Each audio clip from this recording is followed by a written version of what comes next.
Okay, and I believe we are live. Welcome back to Saskatchewan Junior Provincials. My name is Ryan Parent, and joining me is Sarah Hogue. How you doing, Sarah? Hi, I'm well. How are you? Good. That is great. That is great. We're just tuning in here on the first end. Right now, it looks like we're on third stones. Taylor versus Kesslering. This should be a great game. These two teams have come up against each other in a lot of U18 women's and junior events this year and in past years. So excited to see how this game goes.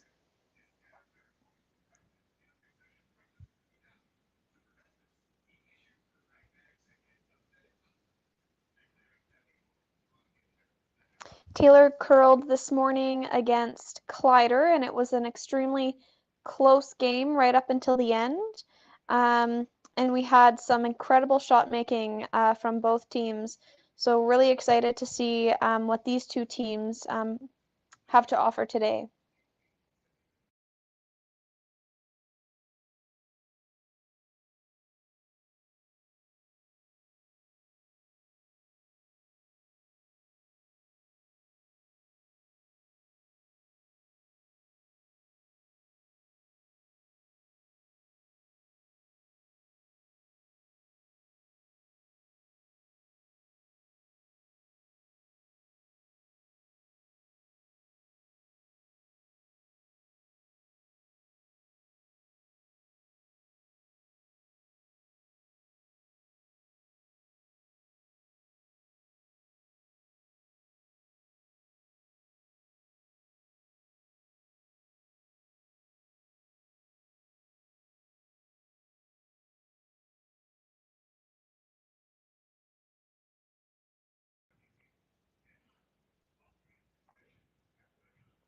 Looks like Kesslering's playing for the potential double. Even if she gets a hit and roll here, that's going to be a really good shot.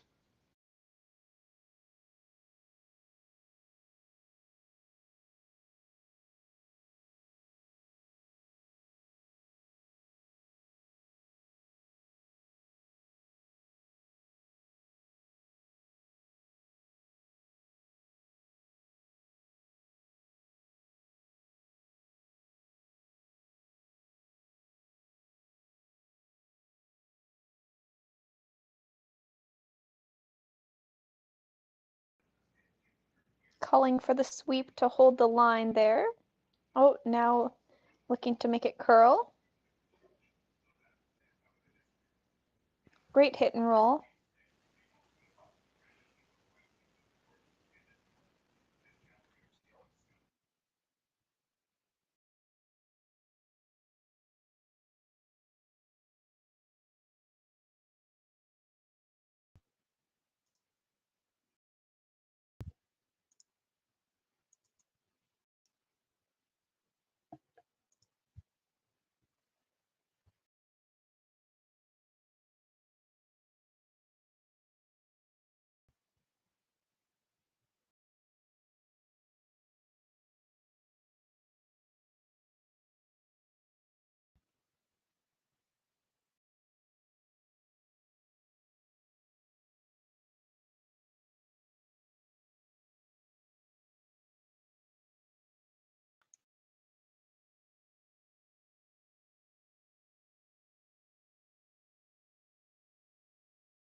Looks like she's playing for the double here.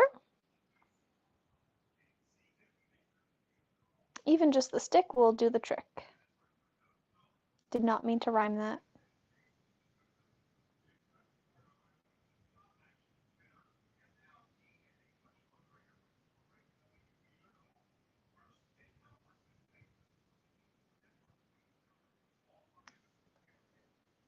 And it'll be a steal of one for Taylor.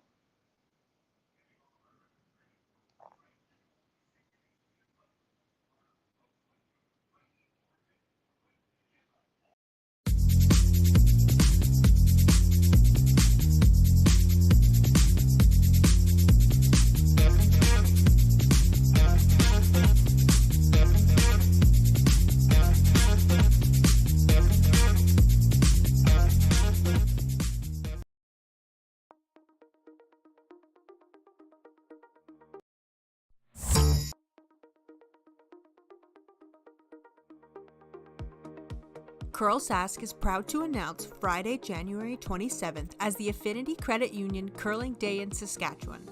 We reached out to Saskatchewan for help with creating a new t-shirt design for this special day. We received over 20 submissions from people all over the province. But there could only be one winner.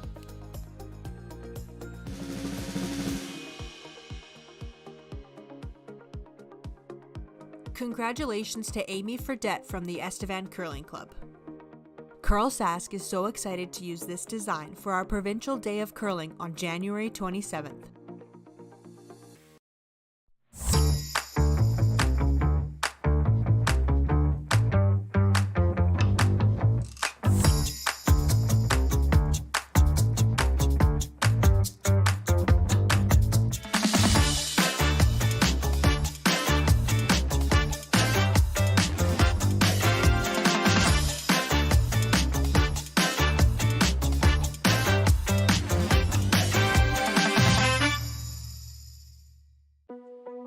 There's no doubt running any kind of farm comes with day-to-day challenges.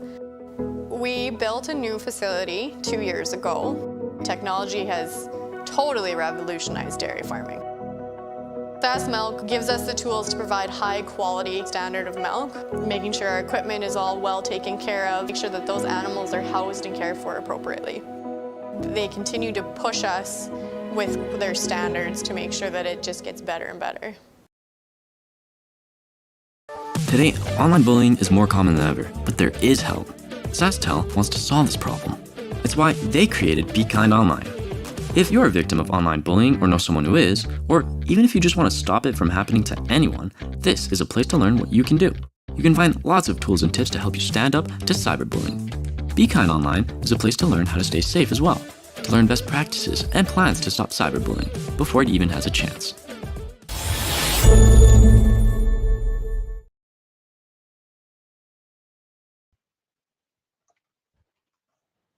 And we're back here in the second end. Just to update everyone, Taylor did steal one in the first, so the score is 1-0. Here we see one of Kesslering's rocks kind of just in the back, just outside of the rings.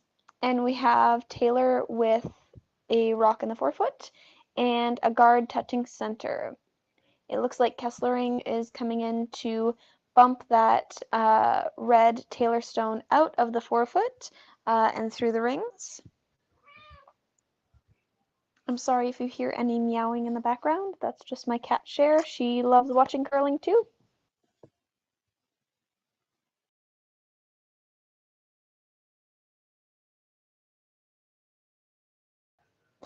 Now, the rock that was on the center line was knocked off of the center line, but will not go back as the juniors this weekend are not playing with the new no-tick rule. That might come into play in the future, but at this point, it hasn't been implemented at the junior level.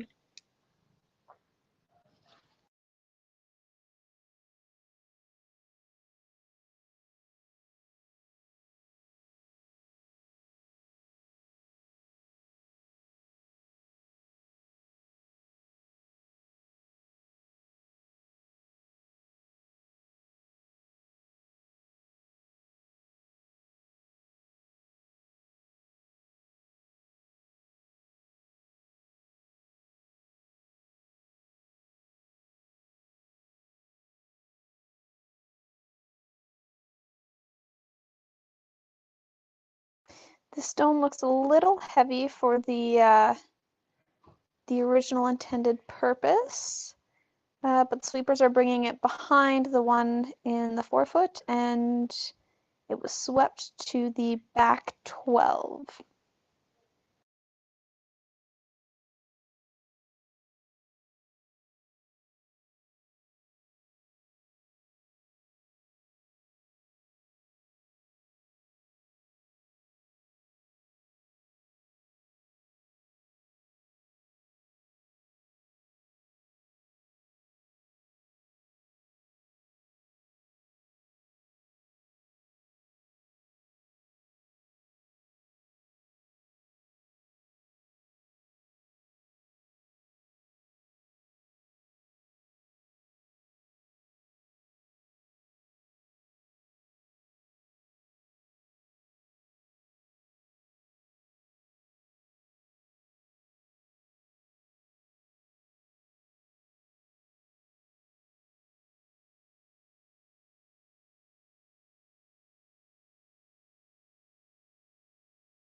So you'll see on the backboards that both teams have their coaches out on the ice with them.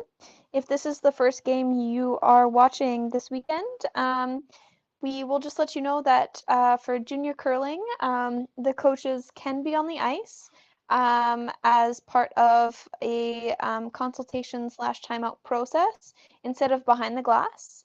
And instead of 2 timeouts per game, curlers are using thinking time, and the coaches can intervene with advice on the game with that thinking time being used.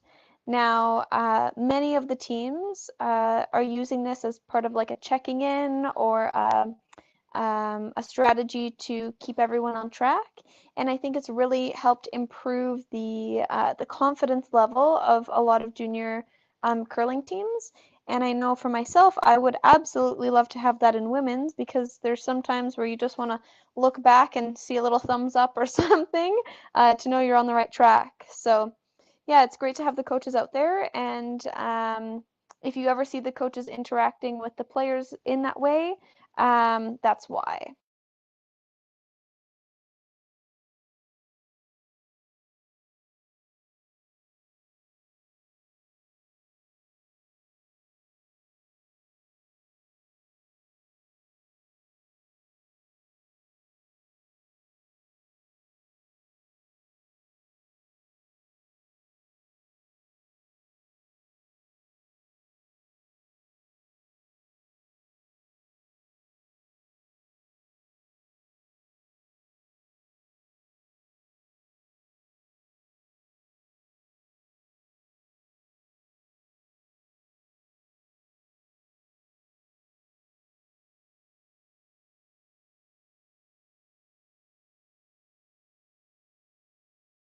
Great sweep by the sweepers. I'm not too sure who shot from my angle, but we see that Kesslering, oh, and they're going back to consult with the coach.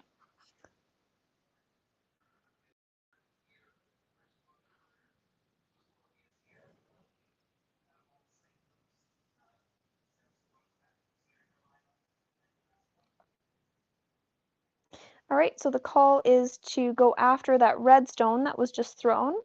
It is only partially buried, so this should be a relatively straightforward shot here. But the team does have to keep in mind that yellow guard that's just somewhat in the way.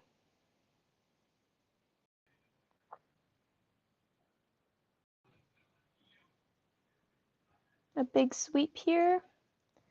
Clean, and we see the broom. Nice toss.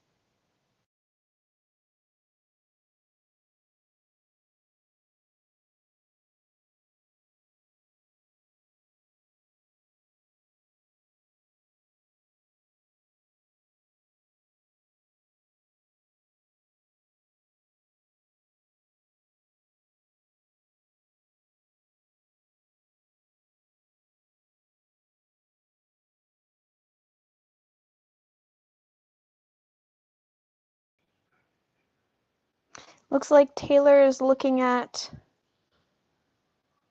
going after the one in the corner, the yellow in the corner, and looking to roll under either on top of the yellow in the forefoot or under the yellow guard, both being relatively good options.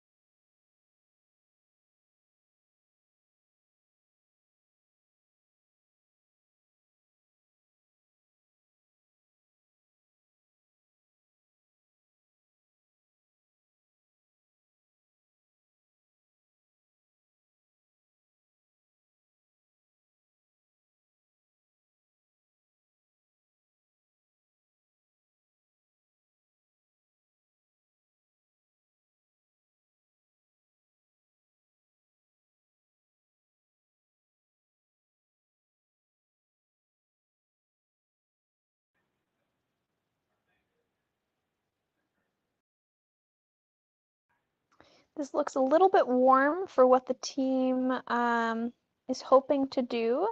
However, it might catch that back red one, and it does.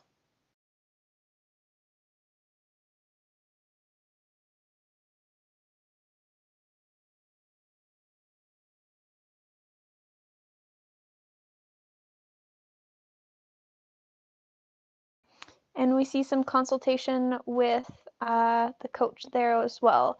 So when one team is consulting with their coach, the other team can consult with their coach as well. As I mentioned, it's thinking time and not running time. So your time clock still ticks just as it would if you were discussing the shot with your teammates, and no timeout clock is used in that instance.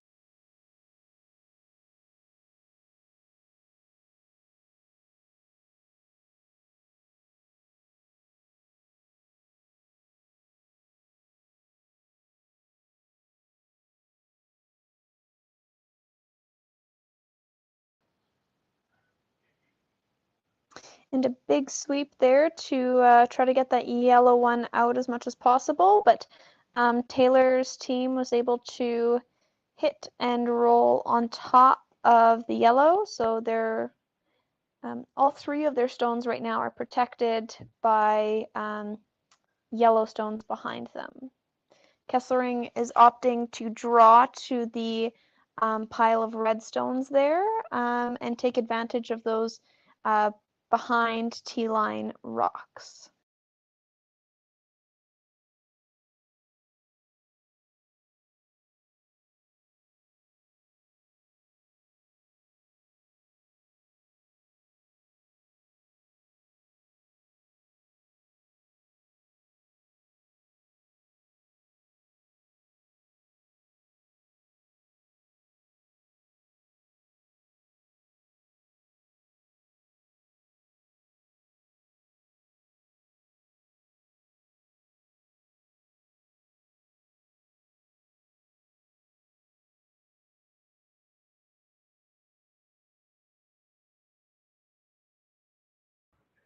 Sweepers are cleaning and sweeping, so it must be good weight here. I think they're having to keep the line. And they just rub off the red and are about half a foot from the red Taylor stone.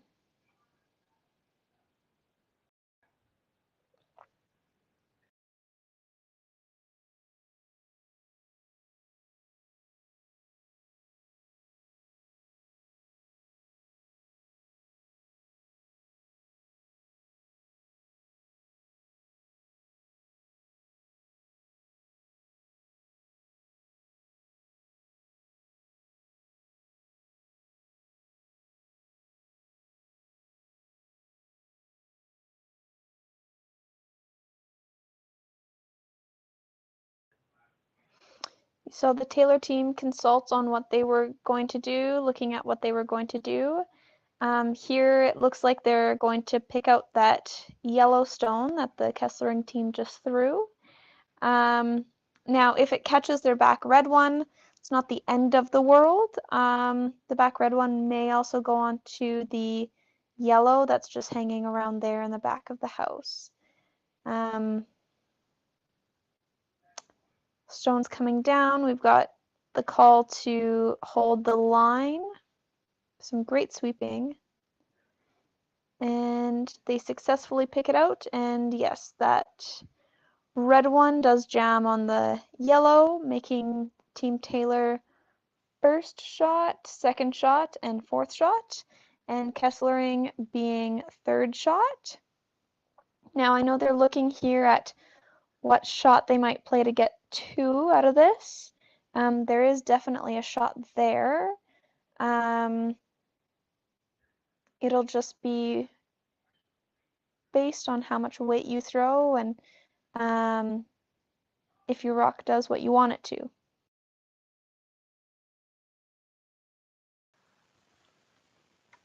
Looks like there's a shot there for 2, but it's definitely not easy because that top red one's going to be coming really close to that third shot Yellowstone. I'm not sure if it's worth trying. Might be easier to draw for 1, but looks like they're taking it into consideration. It's one of those shots that you kind of weigh out the scoreboard too to say, is it better to,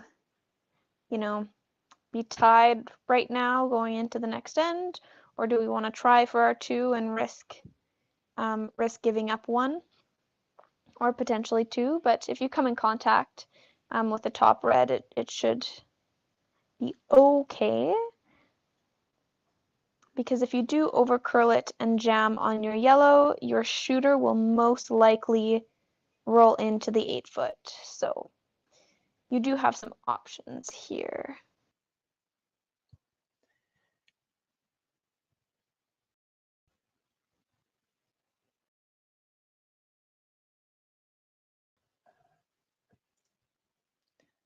Yeah, I think either they want to over curl and roll in, or to make the shot perfectly, they have to hit just on the right side of nose.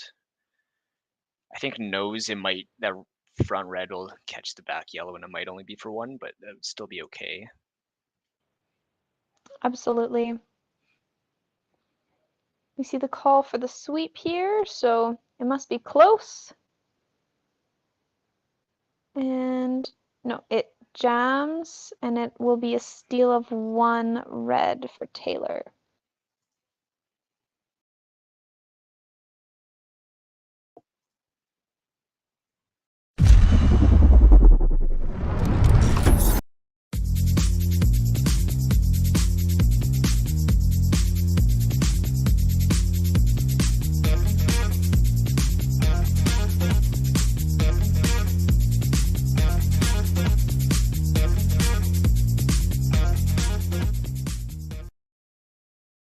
We asked Saskatchewan what they know about 5G. More speed, more innovation. It's going to make our lives a whole heck of a lot easier. This is what 5G looks like. Better, faster. Sounds like one more G. Sounds pretty good. I don't know what it means. All you really need to know is the future of 5G is here and will continue improving through investments in network technology.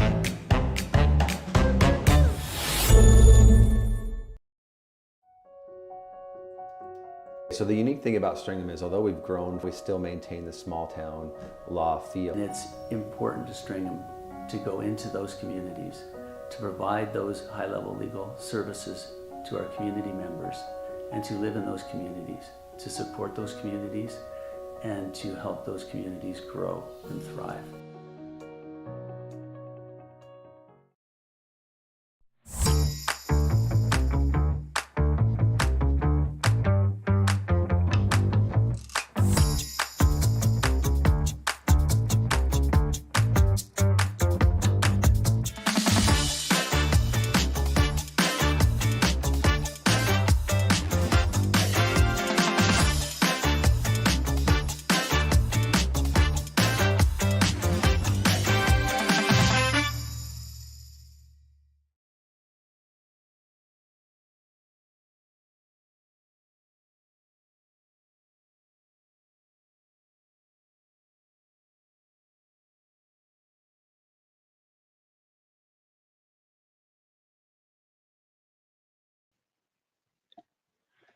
We're back here in the third end. After Team Kesslering has an opportunity for 2, not easy, but end up not quite curling enough on the last stone and give up another steal of 1. So now they'll definitely be looking to score here.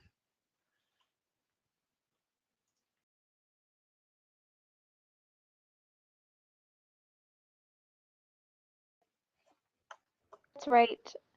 We see that there's a corner guard shot by Kesslering, and Team Taylor has one in the top 12-foot, top 8-foot, and one in the back 12-foot, close to center line. We see Kesslering ignoring those center line or center stones and going around their corner guard. And yeah, we'll update you on how that goes. Yeah, I like this call to go around the corner. If these two reds were better placed, like both of them top 4, then you'd have to be worried about going around the corner and letting the other team throw a center guard up. But since the reds aren't ideally placed, I think you can be aggressive and go around the corner to start. I would agree. I would agree. And I think too now junior teams can throw so much weight, whereas in the past we didn't see the same level of good hit and weight throwing as we do now.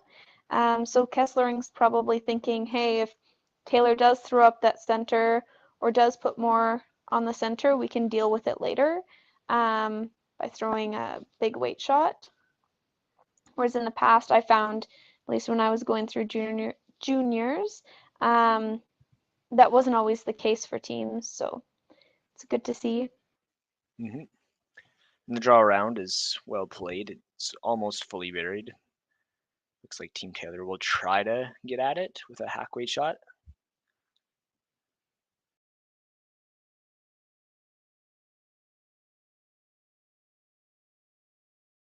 Or is this just a freeze?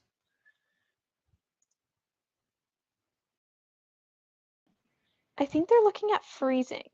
Okay. But this looks like a little bit more weight, and it is curling a little bit more than they anticipated.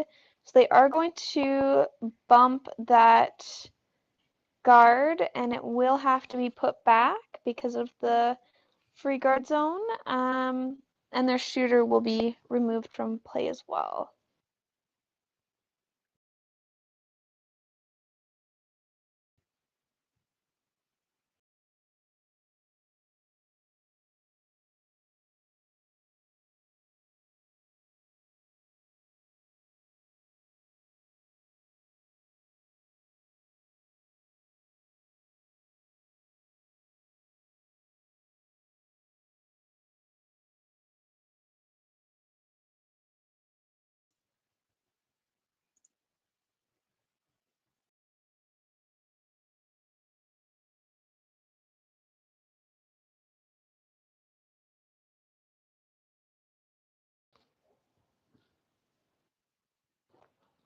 We're seeing some consultation with the coaches here, just on the next shot of Kesselerings, looking at where to optimize, and we see that the coach has advised that they put up another corner.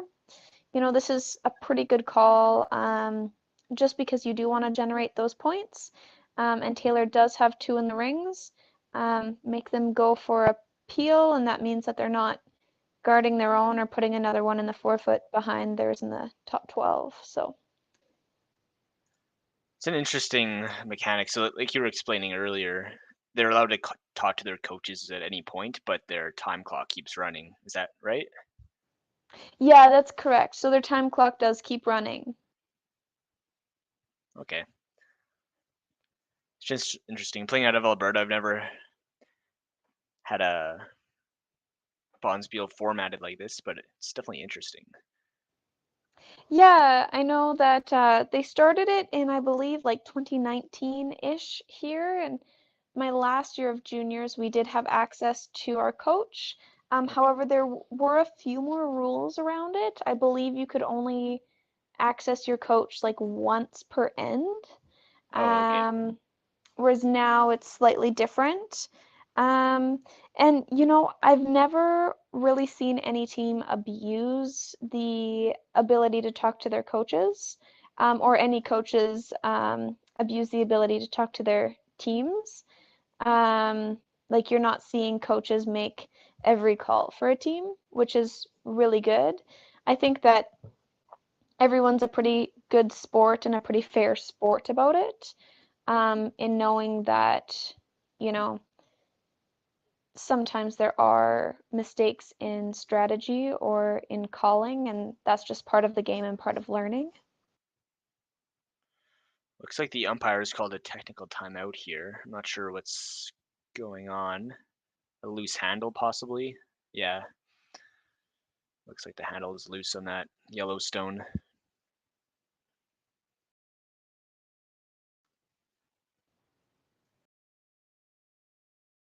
It's fantastic to have umpires out there on the ice. I do want to give a shout out to all the volunteers this week and this weekend. Volunteers really do make the world of curling go round. So thank you all for spending your time here and making this event happen.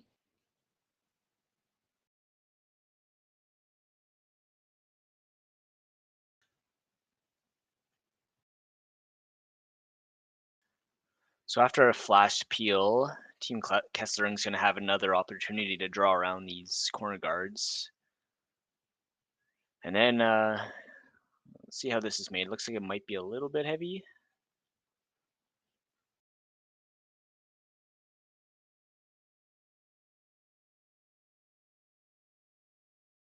Let's go through the rings. So, okay, right away, Team Taylor decides they're peeling off the corners. I think it'd be worth...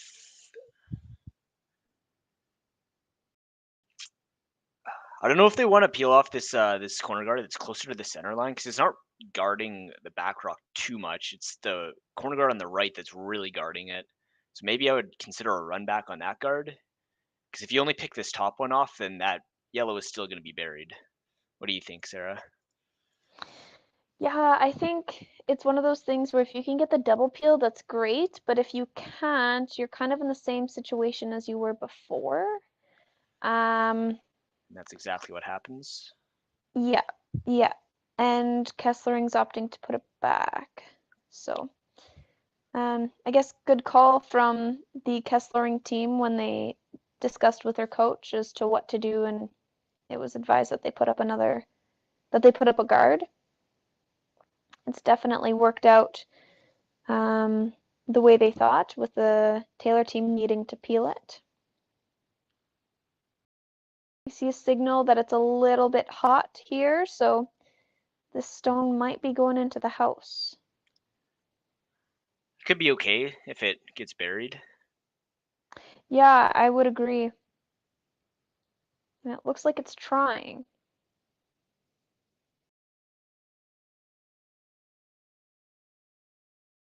You know what? That's a really good plan B. We're almost frozen. Absolutely. I think that's probably better than the corner guard if they had made the corner. If they threw a corner guard up there, then I think Team Taylor would probably give up with trying to peel off the guards and instead try to play a freeze. But since that freeze is like perfect there, now Team Taylor definitely has to do this run back.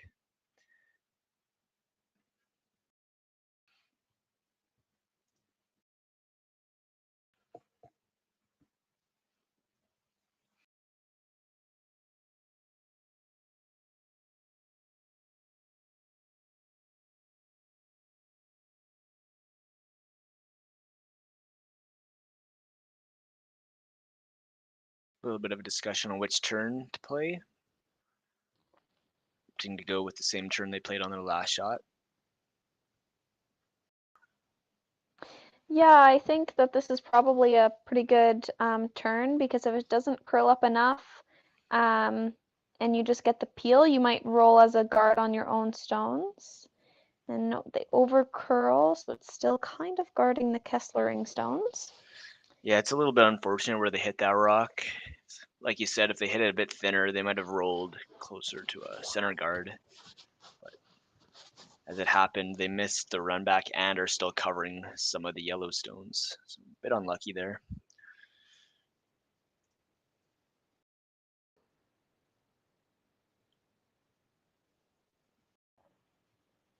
It's insane how an end can change so quickly with, one or two people making a half shot or even a 3/4 shot and not a 100% shot. At this level of curling, people can jump on that quite quickly.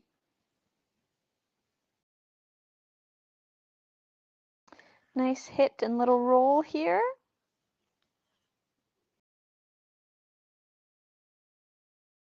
I guess one positive thing about that rock staying in place is that if Taylor does run it, it's their rock being ran in. Mm-hmm. They are eyeing up this, well, I guess technically you could make a triple off those stones. Yeah, the triple's definitely there. Gotta throw a lot of weight though. Other option is just throw a little less weight and just kind of roll into the side of the two yellows. And if you roll into the side of the top one, you should be shot and it'd be hard to get rid of. Absolutely, absolutely. Based on the ice they're taking, I think they're opting to play not super big weight at this one.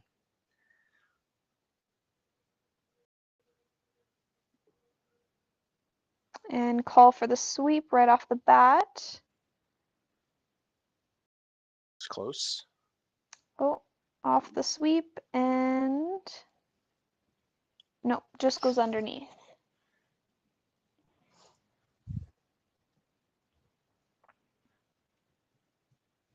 Just So misswept that one ever so slightly, and now Team Kesslering is going to split the rings, and it's looking awfully like it could be a 3 here, the third end. absolutely.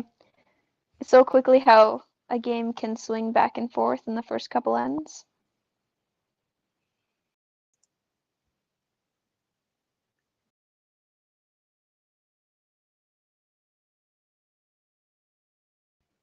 Both of these teams are still in the running for the green jacket to represent Saskatchewan at the Junior Nationals this year.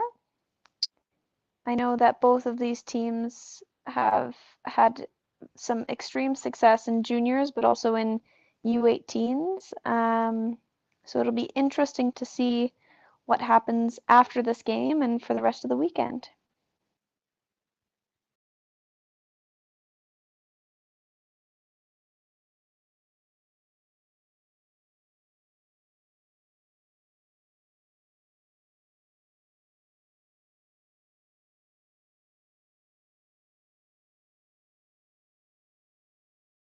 Nice draw there.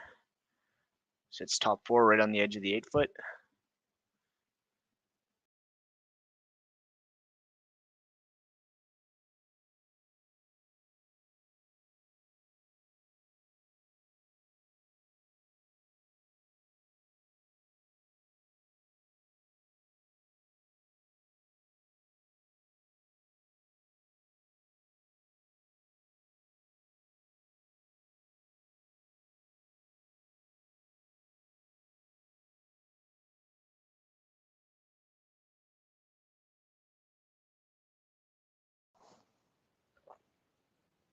We see Taylor coming in, going to throw a hit here.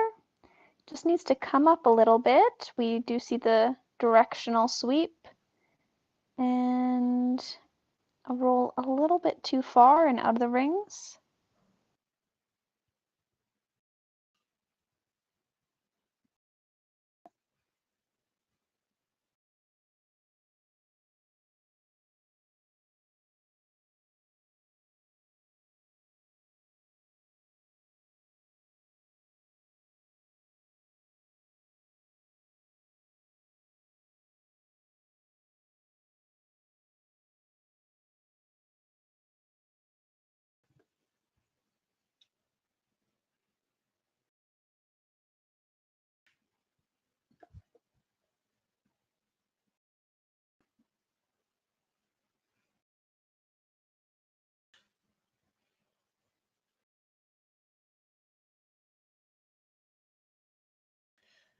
Final stone of the third end.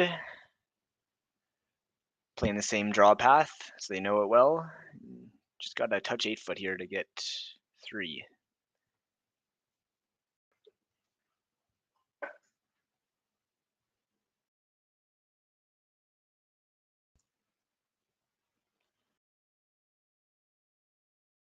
And the stone will settle down, so Team Kesslering takes a 3-2 lead heading into the fourth end.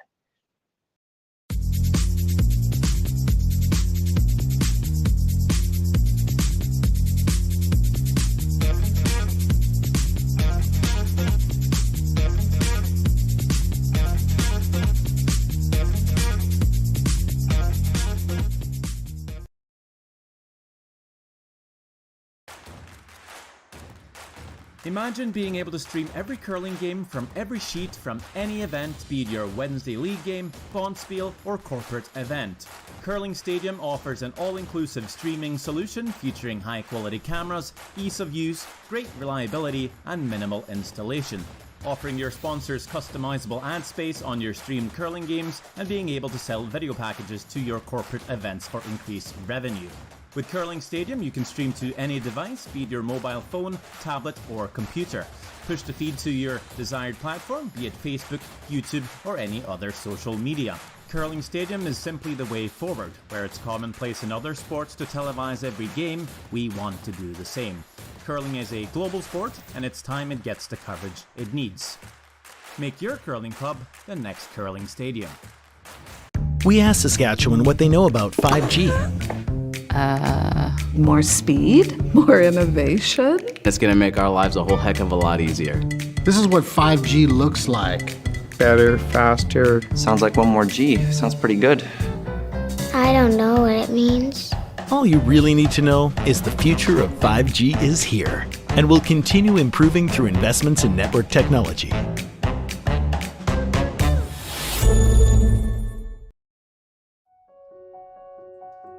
So the unique thing about Stringham is, although we've grown, we still maintain the small town law feel. And it's important to Stringham to go into those communities, to provide those high-level legal services to our community members, and to live in those communities, to support those communities, and to help those communities grow and thrive.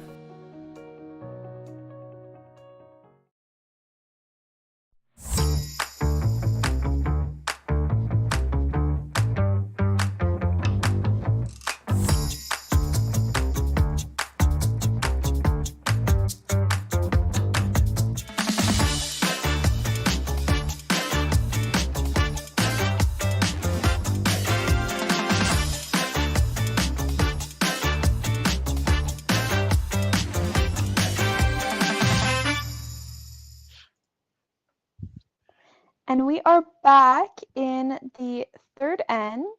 In the fourth end. My mistake. Sorry to interrupt you. Kesslering has a 3-2 lead over Taylor, as they got a 3-ball in the third end.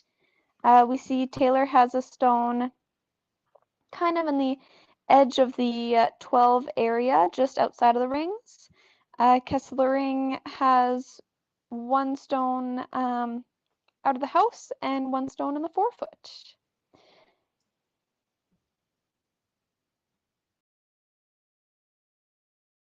At the break, we were just talking about, people you know and people you meet through curling and through junior curling. And I think that, this is a really, really important time in the development of the sport, as people can be so social with curling, all the while staying competitive. And I mean, a lot of these athletes are either in high school, university, or just out of university. And so the people you meet are people you're going to run into later on, not even in the curling world. So I found junior curling was a great time to network. And you never know, curl with them later on or in women's, or, put mixed teams together. And yeah, even though you're against each other in one game, you might be teammates in the next.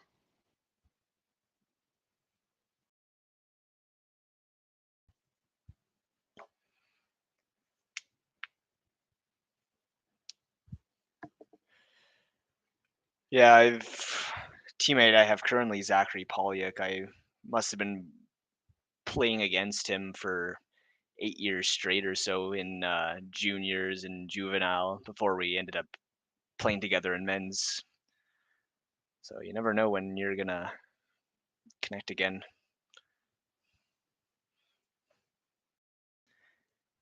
We were also mentioning an old teammate of mine, Payson Anderson, you actually played mixed doubles with. Is that right?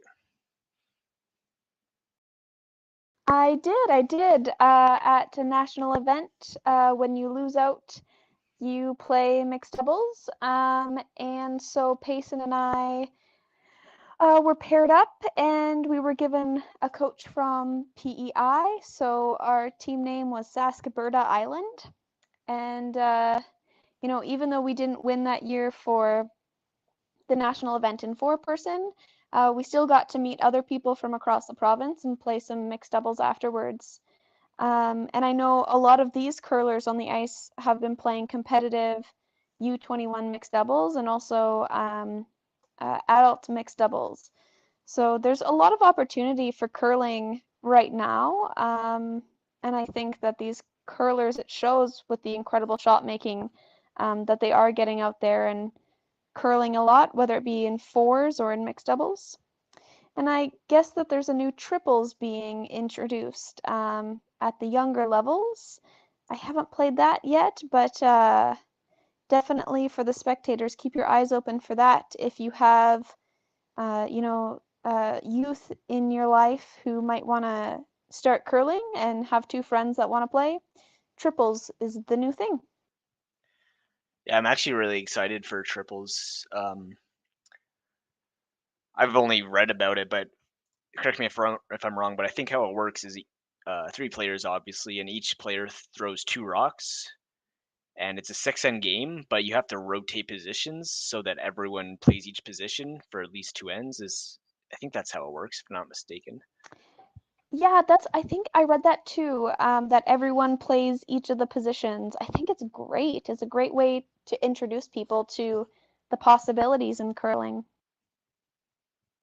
And I like that every teammate has to be well-rounded. They all have to know how to call line, all have to be able to make pressure shots. They all have to know how to sweep. So I think that's really cool. Absolutely.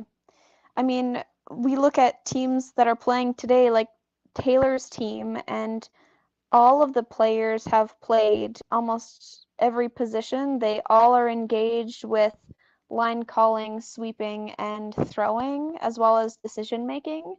And you can see the same with the Kesslering team, where, you know, everyone's engaged with the process.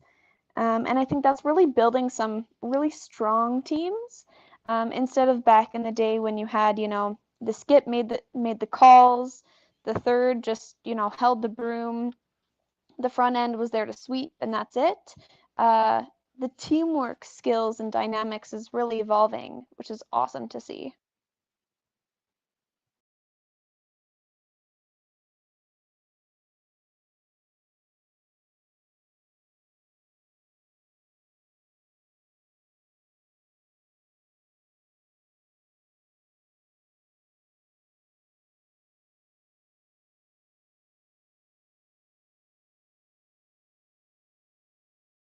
Pretty straightforward end here. Oh, I should change who has hammer. Team Taylor has hammer, not Team Kesslering. As they're throwing up corner guards and hoping for a missed peel, but Team Kesslering just going to keep it simple, peel off everything that's put into play, and then most likely result in a blank end, assuming all the shots are made.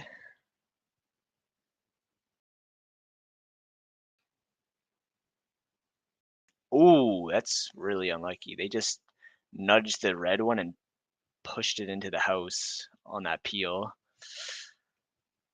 It's pretty unlikely now Team Taylor will have a chance to split the house.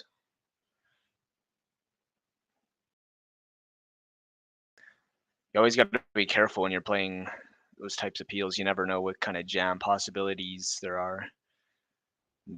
That probably wasn't even in their minds that could happen until it did. Absolutely, absolutely. And I think that also comes down to what way you're going to peel the stone to. Which way looks the least likely to cause damage, should it be either missed or made with, you know, a fraction of what the line should be.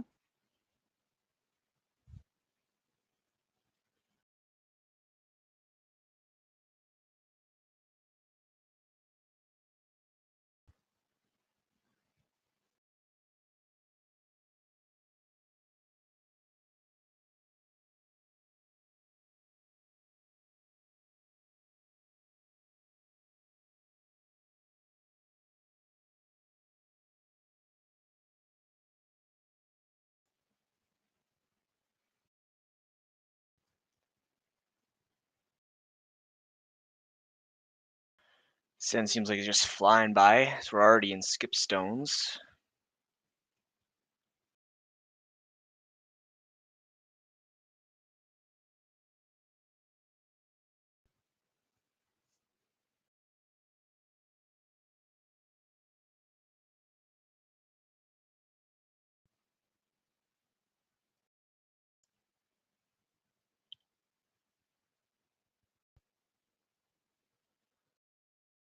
A really good brush here. Great sweeping technique. Hits nose. Unfortunately, I think even if Team Taylor noses this one back, there still won't be a double. Those rocks are hugely separated. Yeah, I would agree. I think right now Kesslering can just hope that this rock undercurls and rolls closer to the other Taylor stone. But in a lot of ways, it looks like Taylor is in control of this split house and will be going for their deuce.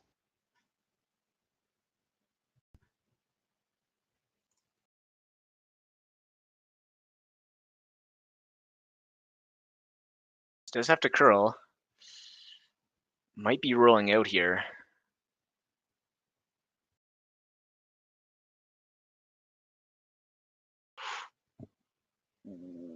Wow, yeah, it just barely rolls out of the house, it looks like. Let's get an overhead shot. Yeah, it's just out, but it could cause some problems should this hit over curl. I mean, it might be a catcher of sorts.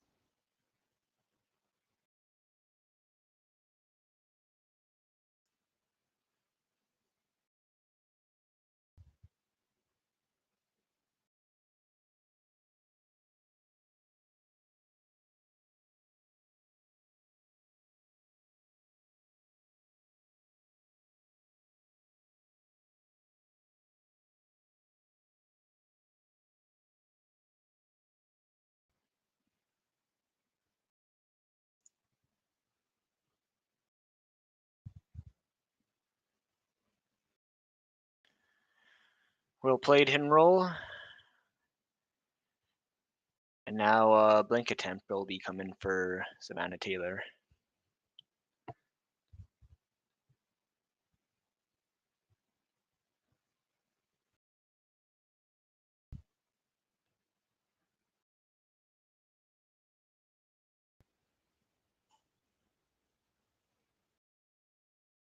With it only being the fourth end, a blank here is still fine. I mean, you're only down one and you'll keep your hammer.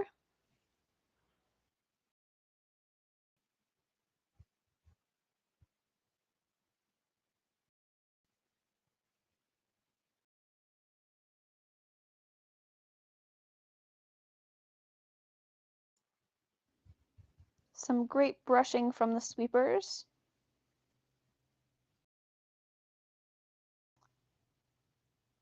And it looks like she'll stick around. So Savannah counts one and it will be tied going into the fifth end.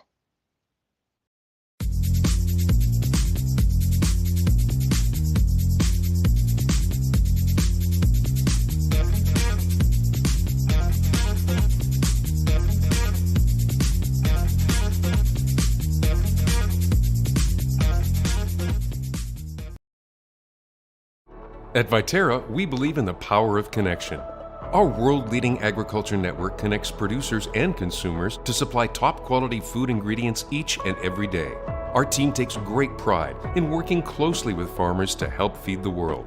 It's something we've been doing for over 100 years. And as an industry leader, we're dedicated to playing a critical role in meeting the needs of a growing world. Because together, we're stronger and achieve more. There's no doubt running any kind of farm comes with day-to-day challenges.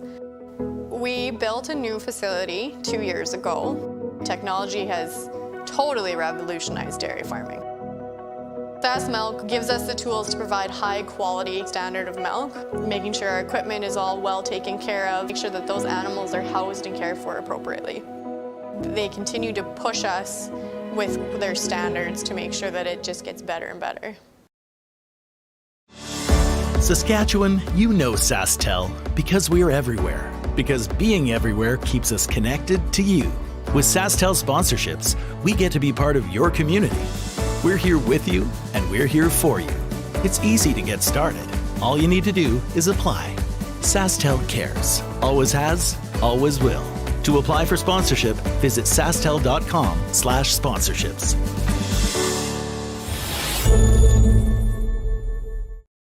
Second. And we are back in the fifth end here. We have a 3-3 tie, and Kesslering has hammer. Savannah Taylor opted to play center guard, and now we see Kesslering going to the corner.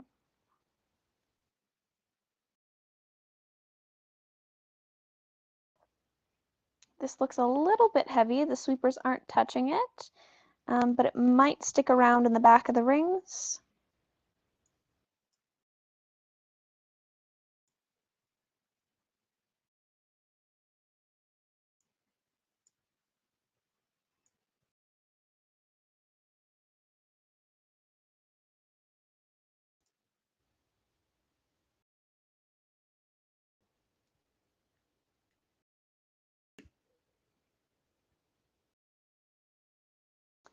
Looks like Taylor's looking to hit and roll. Now, if they roll, they will most likely be behind the tee line.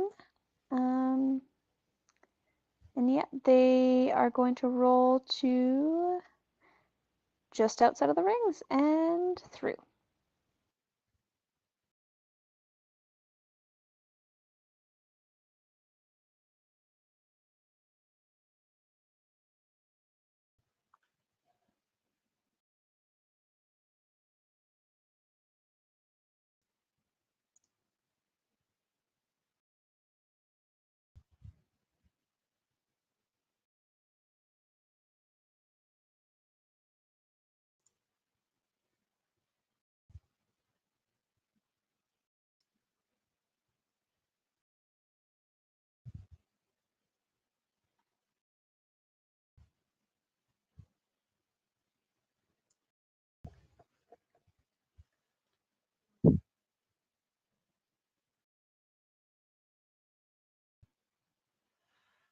Team Kesslering draws to the side of the house, so their hopes this end is going to be that eventually Team Taylor will roll out and they'll get a chance to peel off the center guard and get another blank and bring hammer back going into sixth. But if that doesn't happen eventually, rather than going to the side, they'll try to come around the center and generate a deuce that way.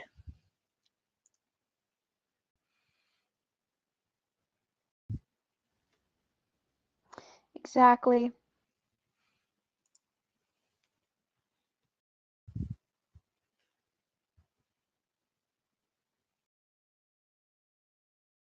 Just waited a little bit too long there on the sweep to get any sort of roll, but now we see Kesslering asking what turn the thrower wants for this hit.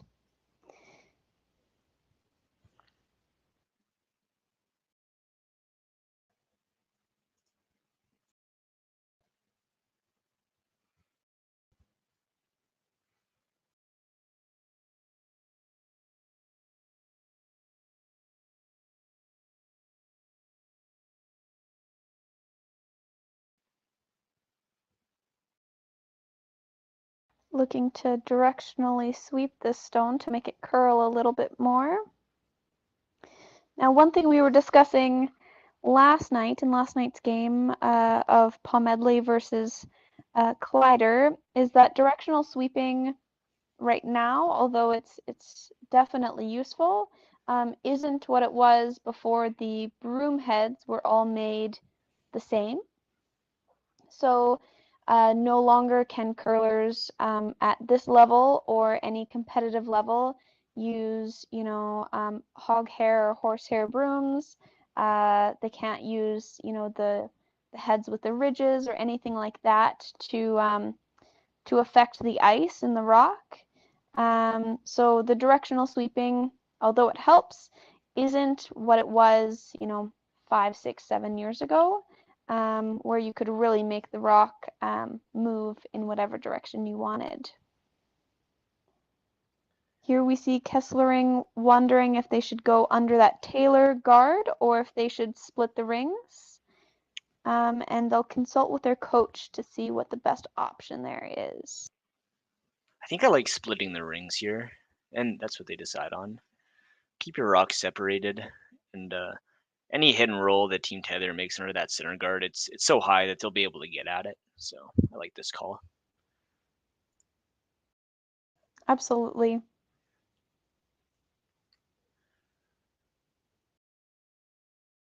Yeah, as you were saying about the brush heads with the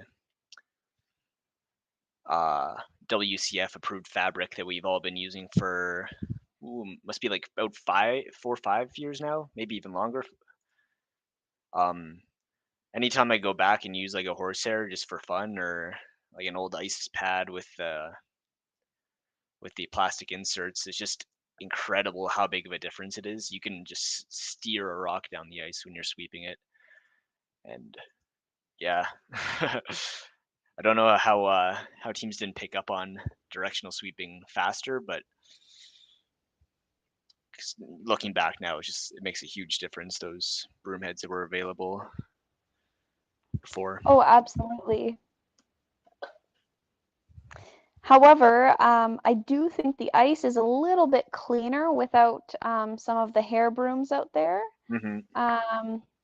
Just because they're not shedding on the ice.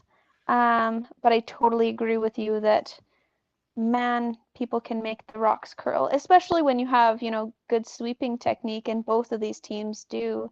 You see the curlers with the brooms, under their eyes and sometimes under their chest to get the most amount of pressure possible.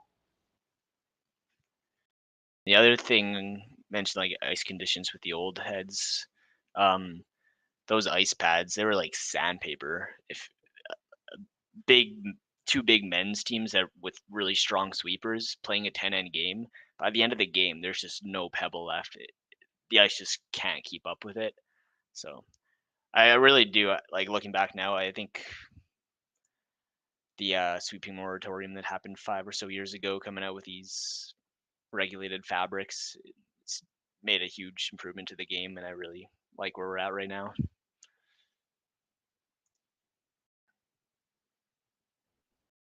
Absolutely. I think it was a little bit frustrating at first having to change all the heads over, or not being able to use the advantage of the quote unquote cheater heads. But now at least everyone is on the same playing field, no matter who your sponsor is or no matter what brooms you're using. It's all the same. So your technique is really what's going to put you apart from the other teams.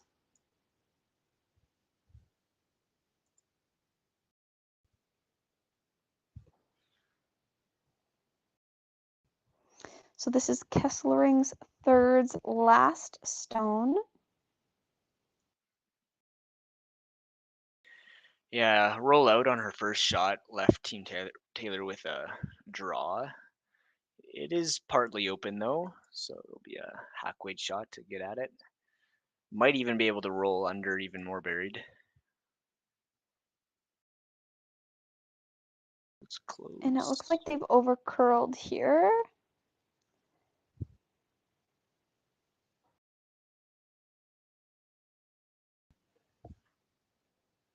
Now Taylor's looking to replace that guard that was pushed off the center line.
Trying to finish And it this looks guard like over.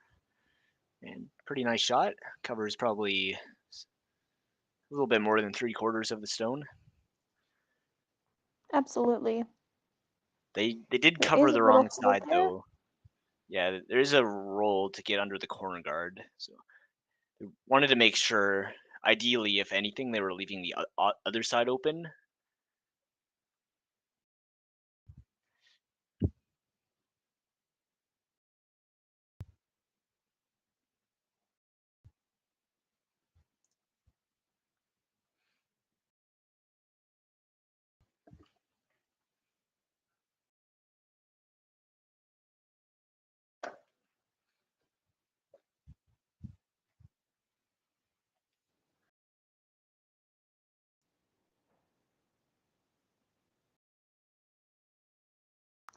So this is Kesslering's first stone, and it looks like they're throwing a little bit more weight than their last shot, hoping to get through the hole by the guard and push out that Taylor stone from the 4-foot button area. And it looks like this is a really great shot coming in. It does leave Taylor with the same shot. However, you know, you just threw it, so if you have to play the same thing, I'd be totally fine having to throw the same thing again.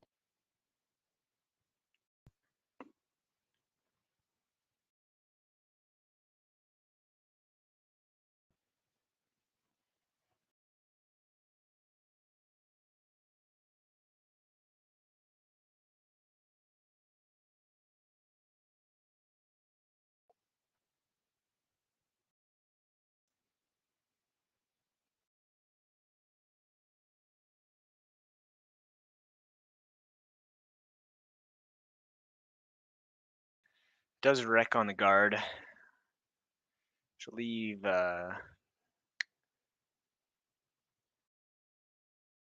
Kara Kesslering with a most likely a draw for 2. I think they're looking at the hit, but I feel like the draw is easier. Just you could be heavy on top of your yellow and be no problem.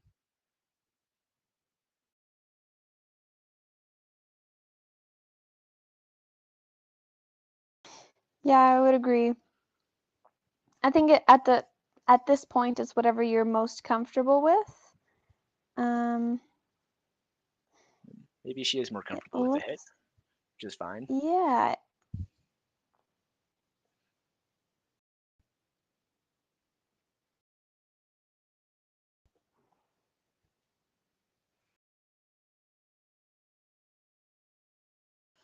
That red guard is somewhat in the way, but it's a pretty high guard.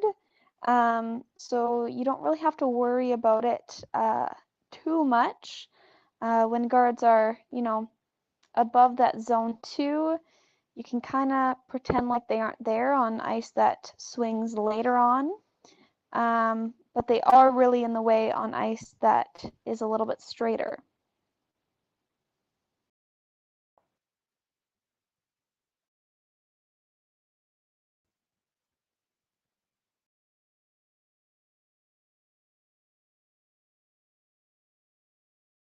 Great shot here. 4-2. So it's looking like a 5-3 lead for Kesslering, playing, and correct me if I'm wrong, we're going to be playing 6 here? No. Yep, that was Yeah. the end of the 5th end. So Perfect. 5th end break. We'll catch you after the break.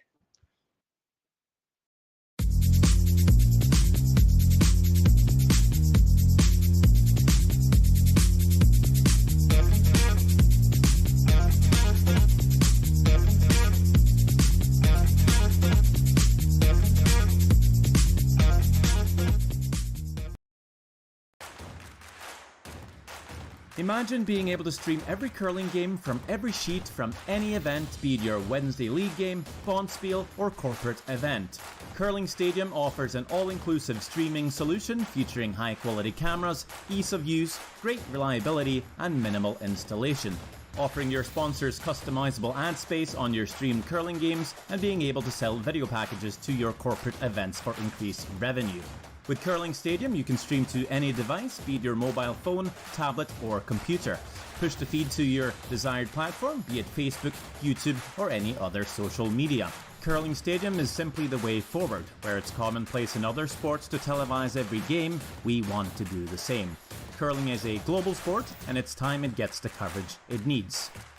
Make your curling club the next Curling Stadium. Sometimes curling just isn't as fun as it can be on the Nintendo Switch. With up to 4 players per console, you can enjoy curling with your friends and family anywhere, anytime. Let's play curling. Available now only on Nintendo Switch.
So the unique thing about Stringham is, although we've grown, we still maintain the small town law feel. And it's important to Stringham to go into those communities, to provide those high-level legal services to our community members, and to live in those communities, to support those communities, and to help those communities grow and thrive.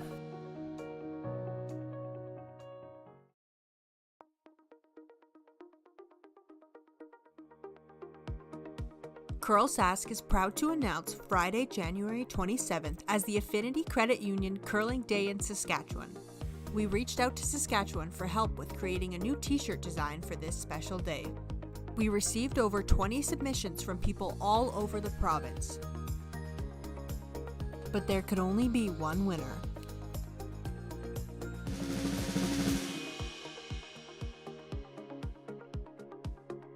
Congratulations to Amy Fredette from the Estevan Curling Club. Curl Sask is so excited to use this design for our Provincial Day of Curling on January 27th. Today, online bullying is more common than ever, but there is help. Sasktel wants to solve this problem. It's why they created Be Kind Online. If you're a victim of online bullying or know someone who is, or even if you just want to stop it from happening to anyone, this is a place to learn what you can do. You can find lots of tools and tips to help you stand up to cyberbullying. Be Kind Online is a place to learn how to stay safe as well, to learn best practices and plans to stop cyberbullying before it even has a chance.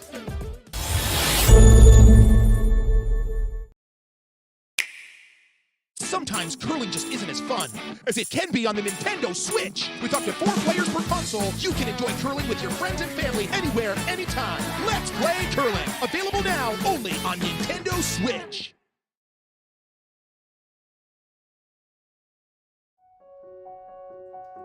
So the unique thing about Stringham is, although we've grown, we still maintain the small town law feel. And it's important to Stringham to go into those communities, to provide those high-level legal services to our community members, and to live in those communities, to support those communities, and to help those communities grow and thrive.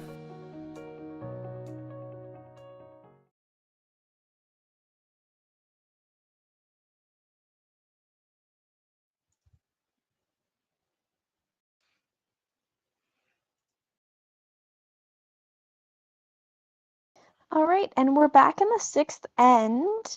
We have a fantastic game so far. We've had a fantastic game so far and a great game ahead of us. Both Kesslering and Taylor have been dominating in both U18s and junior events.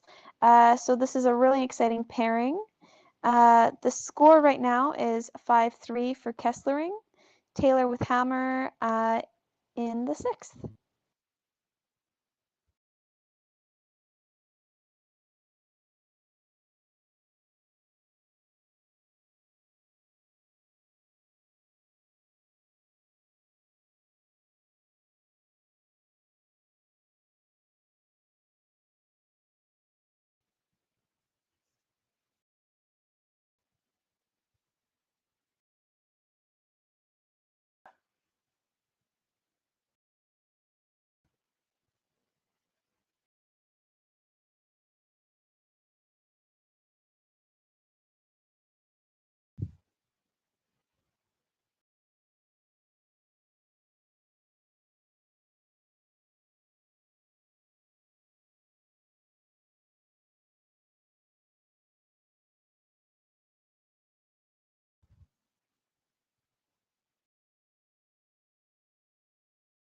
Some really good sweeping there from the Taylor team. So we have a Kesslering stone in the top 8-foot center line and a Taylor stone as a corner guard. Looks like Kessering's looking to go back into the center again.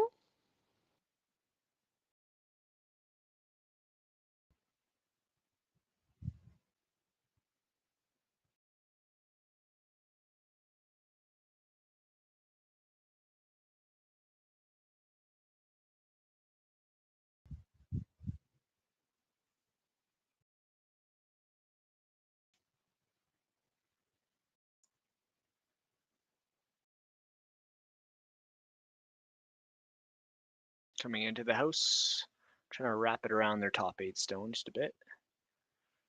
Nice shot.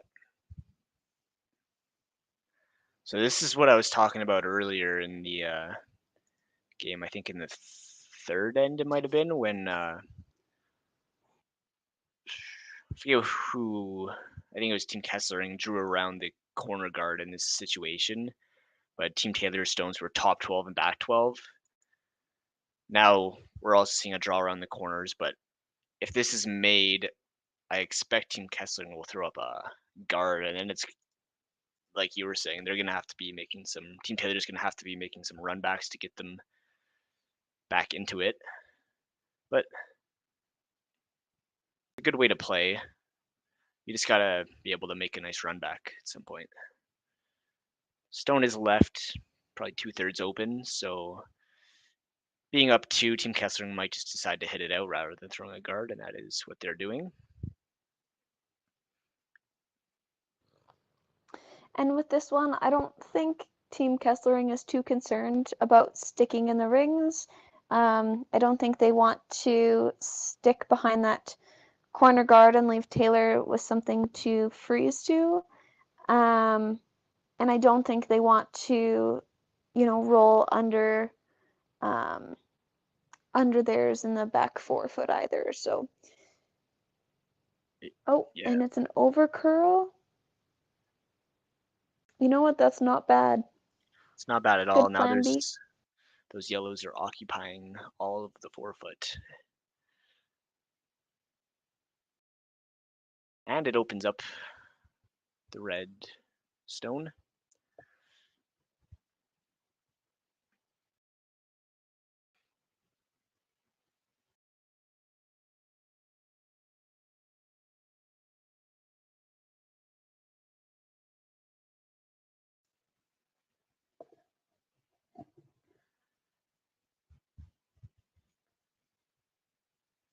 So you said earlier that in this junior provincials, they're not playing with the no-tick rule. Is that right? Yeah, that's correct. So there's no tick rule at this event that I've seen or heard of, but it most likely will be implemented in the future if it stays in the other levels of curling. Did you play with the no-tick rule in your women's provincial qualifiers?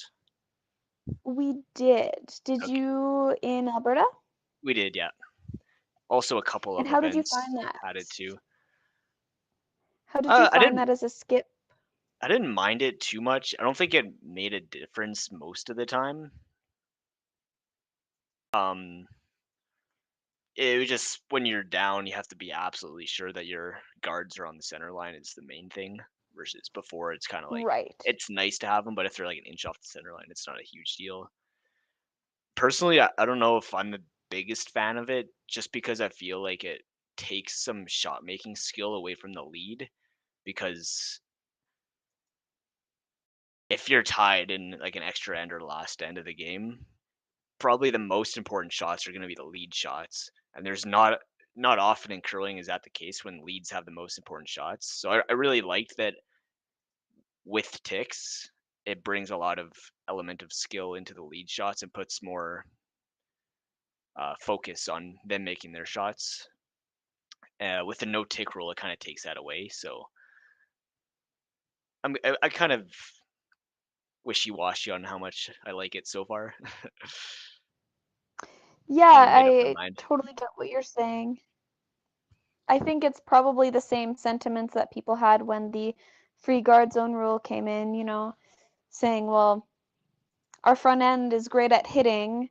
Why can't we just hit everything? So I guess the game will evolve as things go and different positions will change. I know with the no tick rule, it brings a different element to playing second when you have more of those rocks to move around. Yeah, that's true. Definitely means that the seconds and thirds in tie game situations in the last end, seconds and thirds have a lot of pressure to make doubles or triples and open up the house.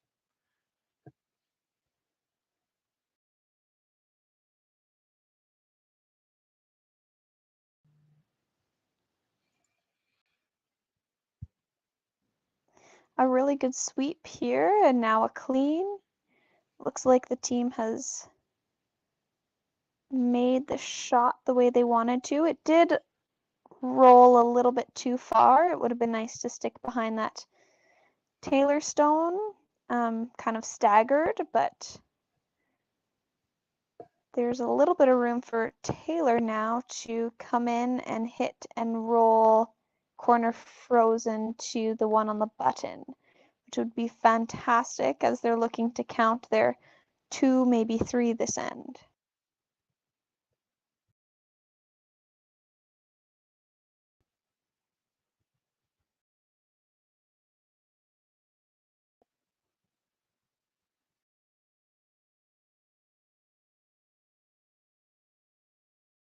This is a very precise shot. If they roll it just a foot too short, there could be a red double.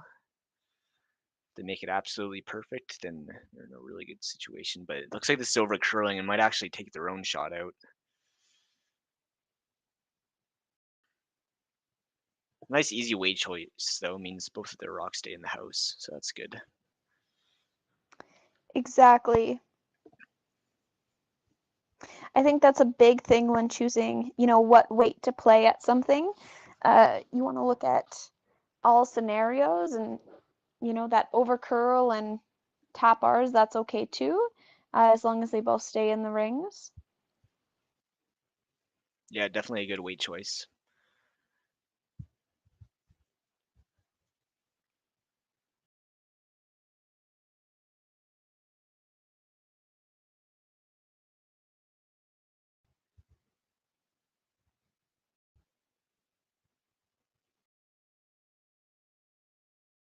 Ooh.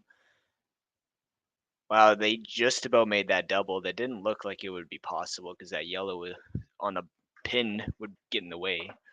But they just barely missed that one and touched the back red, but didn't quite kill it. Still a good shot.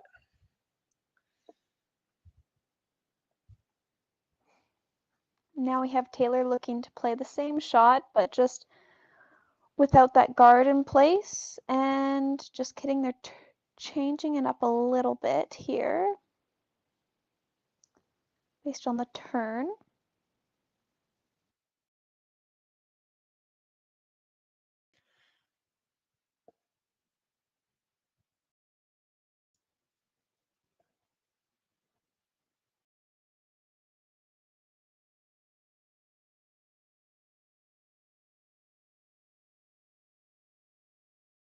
Wow, that back So red does not want to leave the house. Second yeah, time it's been moved and still hanging on. Nice so double made. Taylor makes the double.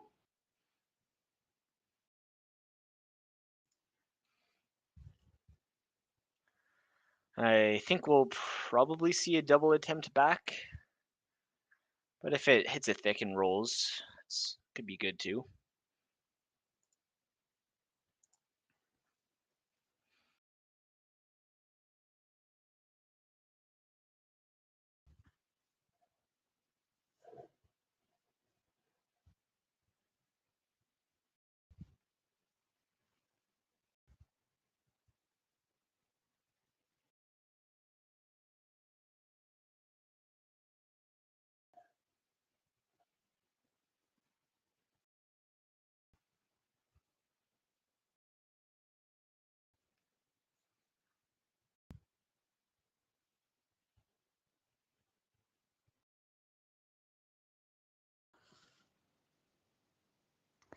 and she noses it.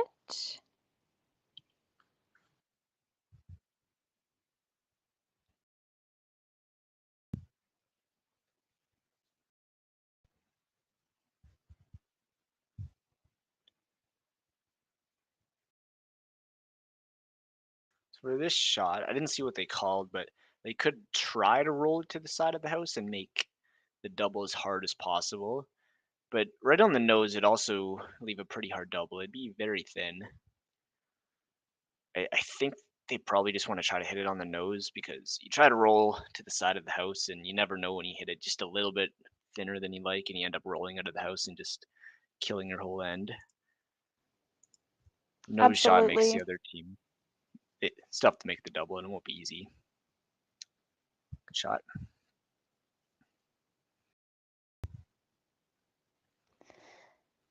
The coach is intervening here. Now, the double is there, but I also kind of like the hit and roll to take away the 2 as well. And I mean, you could play for the double, and if you just over curl, you might get the hit and roll kind of on top of the Taylor stone. Yeah, I agree. I think, like you said earlier, just pick the right weight. So pick a weight that if you hit it right, you make the double. But if you hit it too thick, you don't roll out, which is pretty tough to do. Exactly. Probably around maybe 8 seconds just off the top of my head would be a pretty good hit weight here. You don't want to throw it as hard as you can because if you hit it just a couple inches thick and miss the double, you'll definitely be rolling out of the house.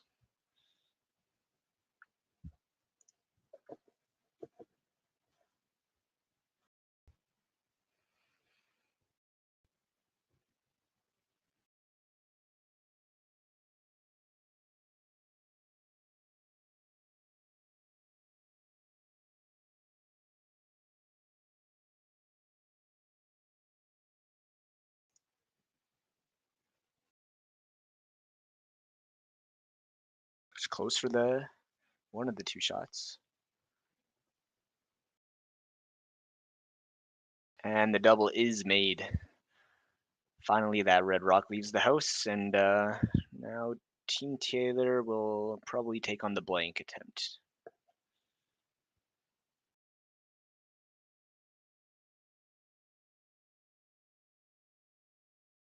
Really good shot there by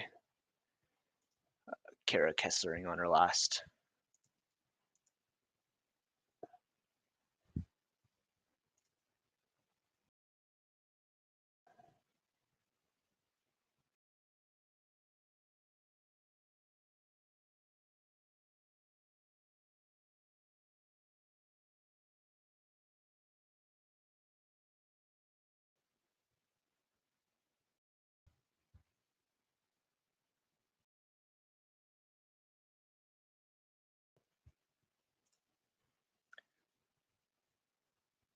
Blank is made, so score will remain 3-5 in favor of Team Kessling heading into the 7th end.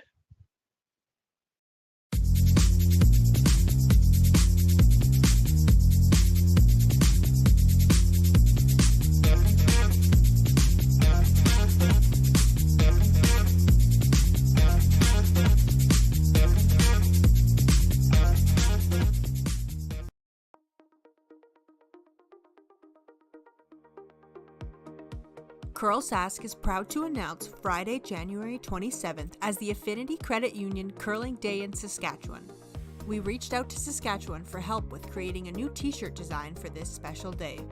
We received over 20 submissions from people all over the province. But there could only be one winner.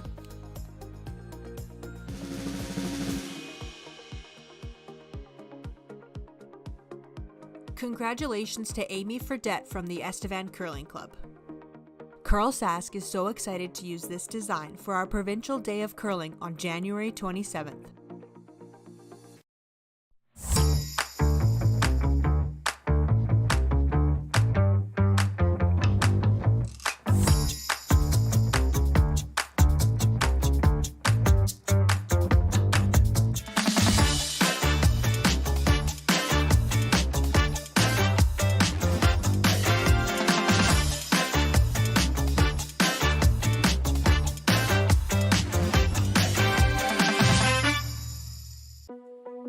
There's no doubt running any kind of farm comes with day-to-day challenges.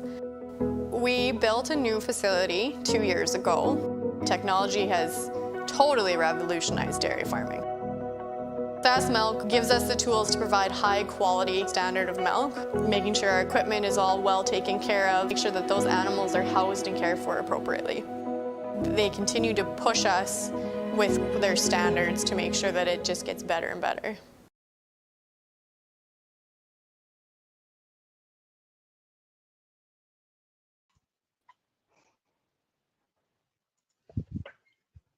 Here in the 7th end, we had a blank from Team Taylor last end. It's still 5-3 for Kesslering. And we have a Yellowstone in the top 4 foot, and Taylor opted to throw a close corner guard.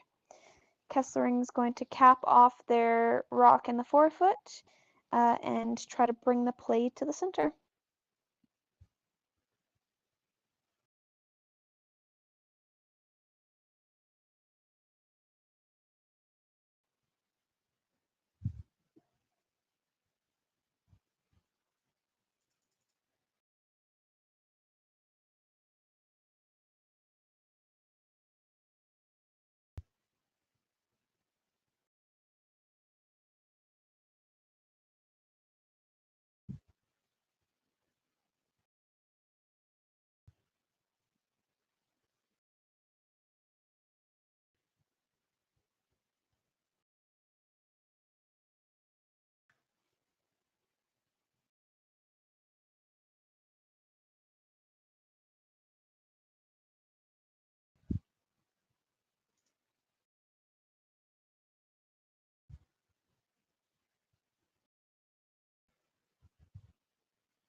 Some great sweeping there, bringing the stone kind of partially buried behind the Kesslering guard.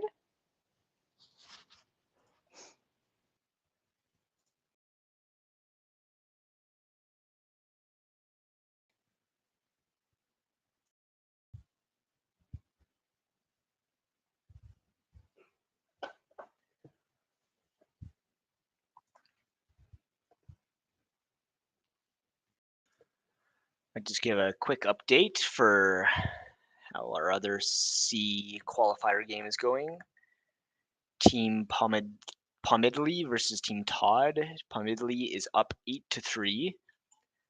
So the winner of this game and the winner of that game will go on to the quarterfinal page playoff, and already qualified for the A and B in the page playoff is Team Kessel and Team Kleider.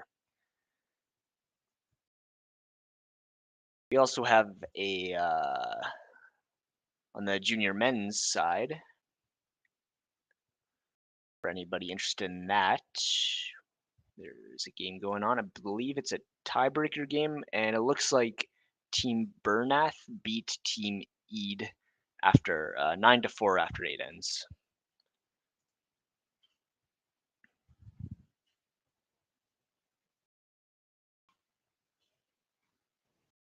We see Team Taylor here going after that yellow Kesslering stone in the top 8 foot. It's just partially behind the guard, but the guard is still a factor in the shot. So we have the sweepers sweeping to avoid that guard, and they get it by. Great sweeping. A nice little roll there, but they don't roll quite far enough to be buried. Sorry, I think I clicked on the wrong the wrong event when I was looking at the Curl Sask competitions. The tiebreaker game that's going on right now is Team Zuriflof versus Team Heistad, and Team Zuriflof is up 5-2. I accidentally looked at an old provincial or something. And the winner of that will go on to play Team Ede in the quarterfinal page playoff, and in the A and B spots in that playoff is Team Druids and Team Bryden.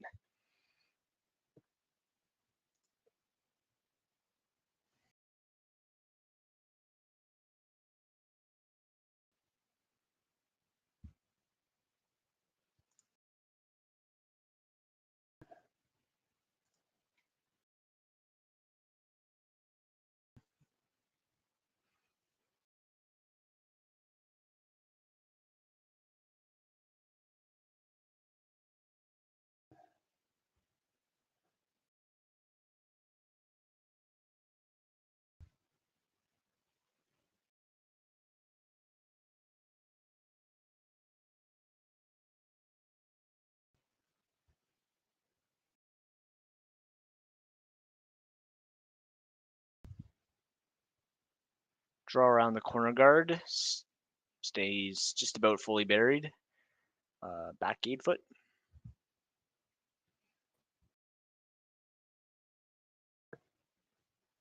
We see Kessering looking to remove that corner guard. They are up 2 in the 7th. So it looks like they're really hoping to force Taylor here or force Taylor to continue to play an open game. Their rock does overcurl and they stay as a corner guard, but at least it's theirs and it's close to the ring. So if they need to run it in, they can, or next time they go to peel it, they might get lucky and get that back red one. And the back red one is more open now.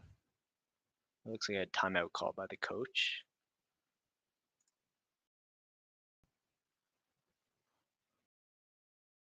My first thought would be just to draw around the center guard here. What do you think, Sarah?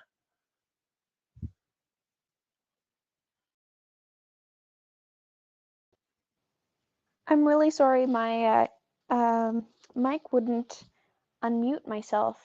Yeah, I definitely think if I'm Taylor, I'm going around that center.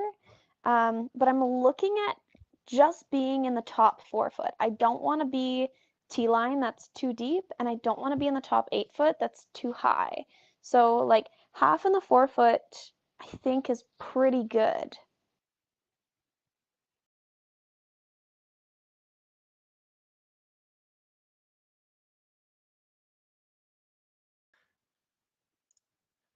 Do call the draw around center. Looking pretty close. Sweepers are going at it now. Line looks really good.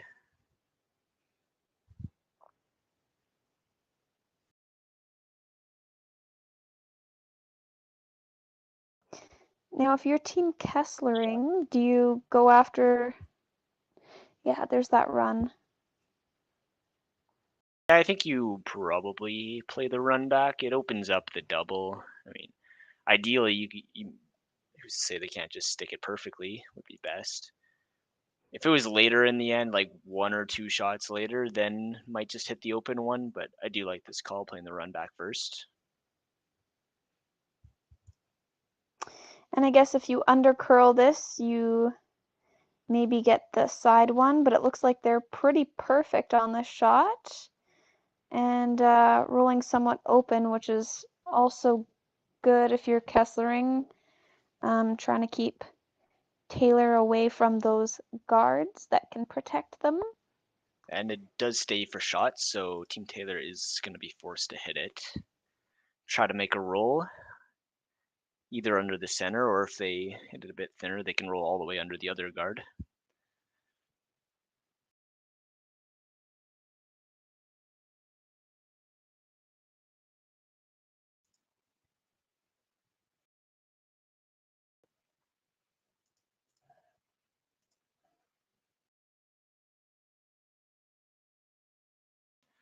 It's hit on the high side and rolls out. So now Team Kesslering will get to open or hit the open stone.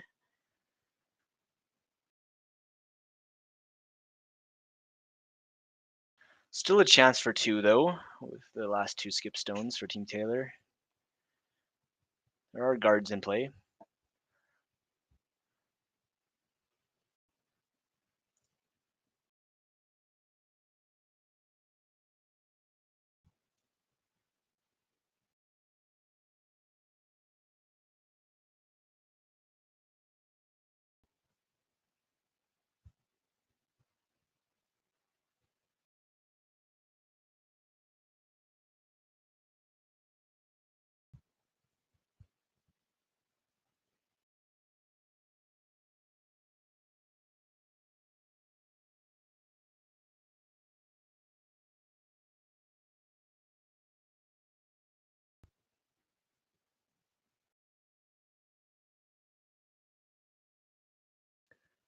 Sweep has got to go to get a buy. Oof, they rubbed the top one and still make the hit.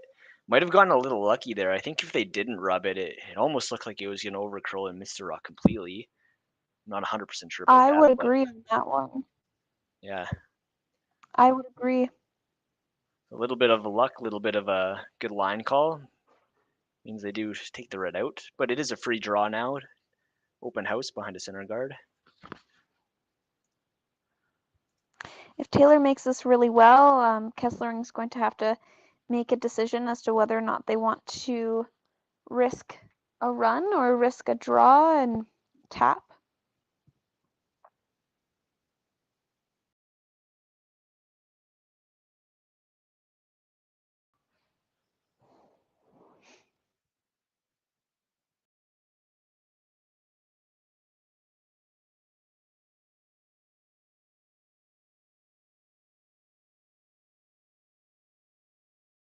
This one's got to curl a mile. Maybe got a little bit wider, caught a bit of a ridge on the outside there. It's not going to quite bury, unfortunately. Kesslering has this open hit now. And, I mean, sticking around under that guard would make it so that Taylor is forced to outdraw it. But if they roll to the side or out, then the blank can continue.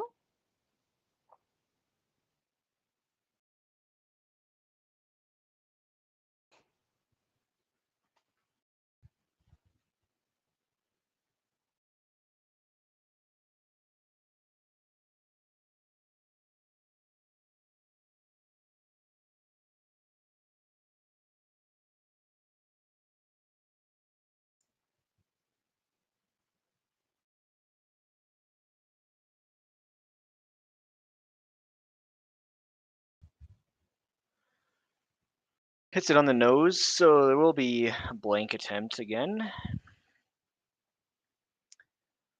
And both teams are okay with this result for this end.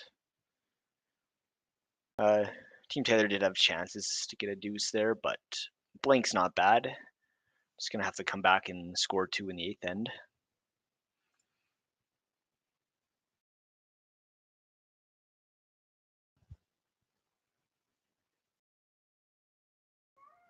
Yeah, absolutely. I think some teams might look at trying to count, but I think with a 10-end game and this only being the 7th end, definitely blanking and then trying to get your deuce in the next is good. Here they do take their 1, so it'll be 5-4 for Kesslering, playing 8, and Kesslering has hammerback.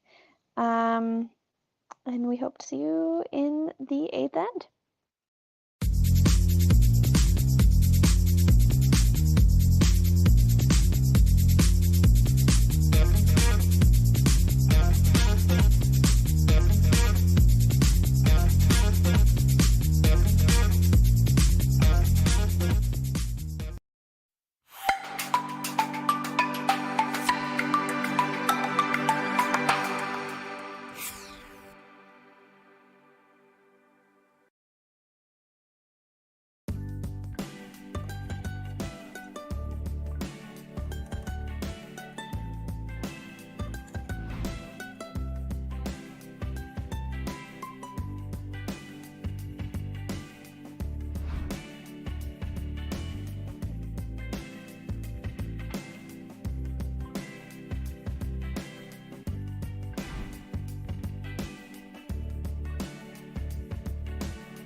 We're back here in the 8th end of the C qualifier at the Women's Provincial Juniors Championship in Saskatchewan. Was there some sort of tick there? I guess the center guard must not have quite been on the center line to start off this end. Team Kessling in a good spot with a unforced error. Alas, and Team Taylor. At first, it was looking like they were going to get a deuce most of the end, and then they ended up having a shot at the blank, but over curls and takes one instead. So now Team Kessling is up one with hammer in 8th end. Pretty good situation. We see them opting to go around their corner here. Taylor does have 2 stones, one on the center line and one just off the center line, covering the 4-foot. And Kessling's guard is a nice corner guard here. So they're going to take advantage of that corner guard and see if they can count here to further the gap in points going into 9.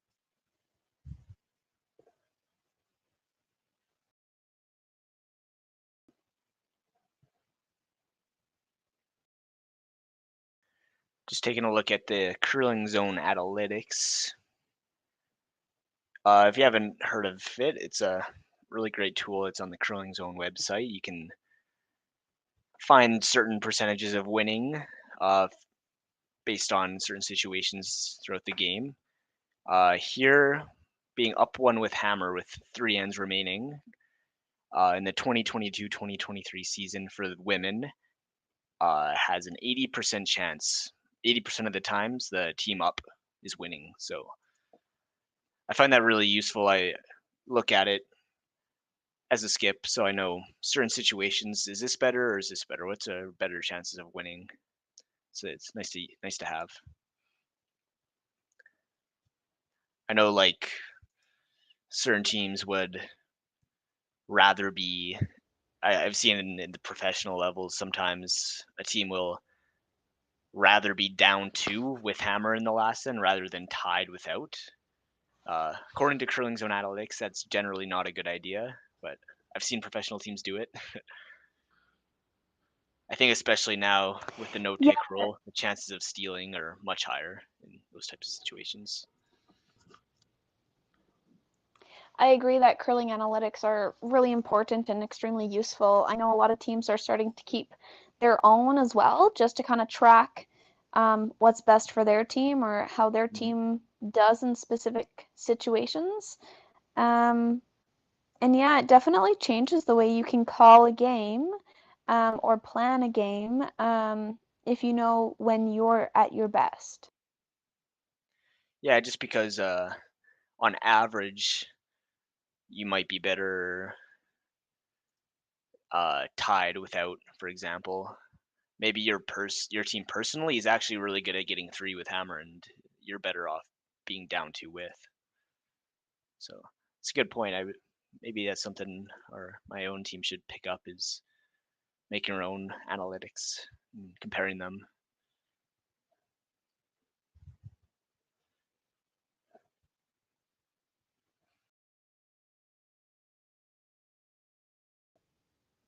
I know there's some apps that teams can use now that run the numbers for you. You just have to input what happened. And I also know that you can go based on, you can input comparisons from Curling Zone to see how you stack up versus other teams as well. So it does sometimes get pretty technical, but sometimes it's just fun to see where you're at and how you're comparing to other teams that are in your cohort. Mm-hmm.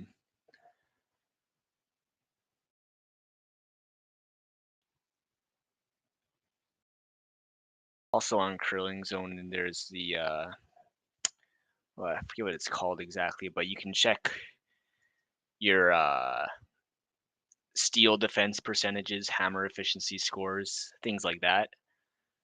And maybe sometimes you might notice, oh, we give up a lot of steals. Maybe you can adjust your strategy, be a little bit less aggressive with hammer, make sure you don't give up steals.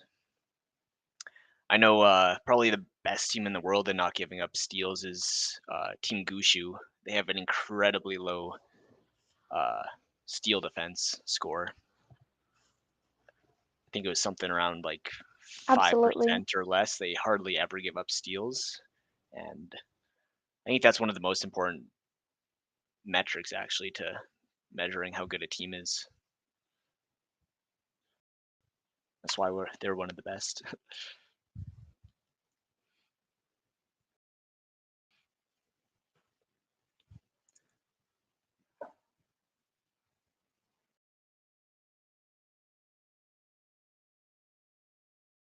Tap on the nose.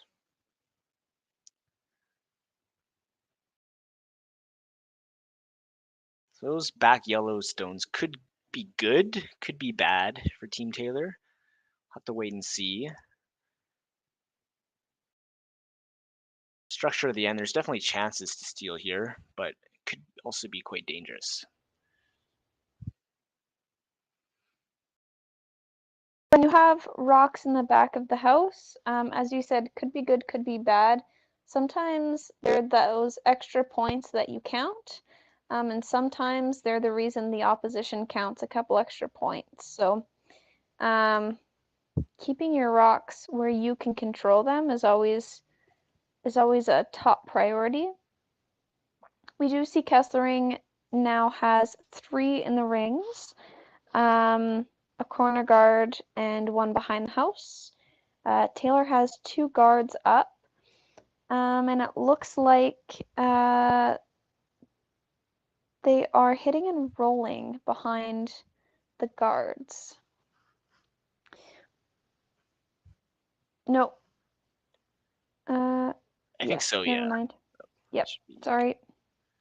I just saw a little shuffle to the side and I didn't know if they were changing their call.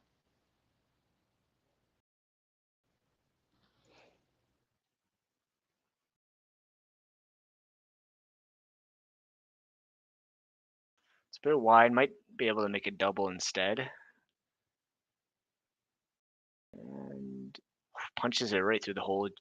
2 shots in a row, a rock went through those yellows without touching either one. And it looks like red is second shot. So, and it is buried, so Team Kessling will draw here.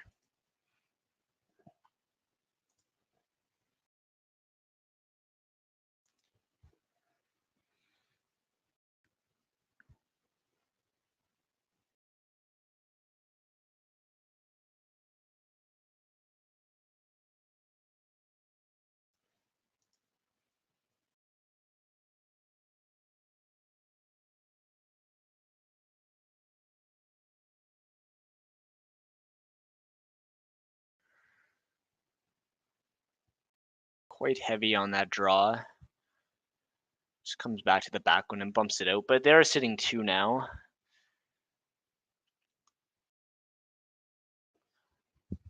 Leaves Team Taylor with a draw. Probably gonna go around the center guard. I think they're talking about going around the other guard, which is covering the edge of the forefoot. It's a lot deeper, so it'll be harder to take out if they can get buried, and that is what they decide on.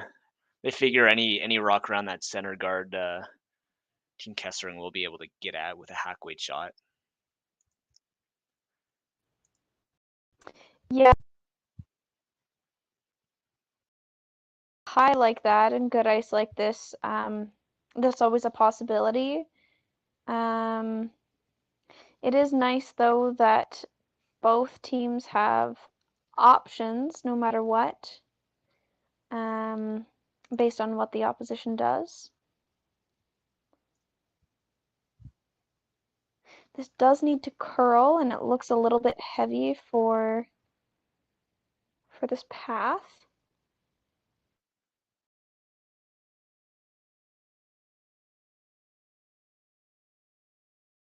is going to fall back. Sits around in the back of the house, but yellow is still counting 2. Not much to think about here. Try to go top 8, top 4 around this top red one. Center line red one.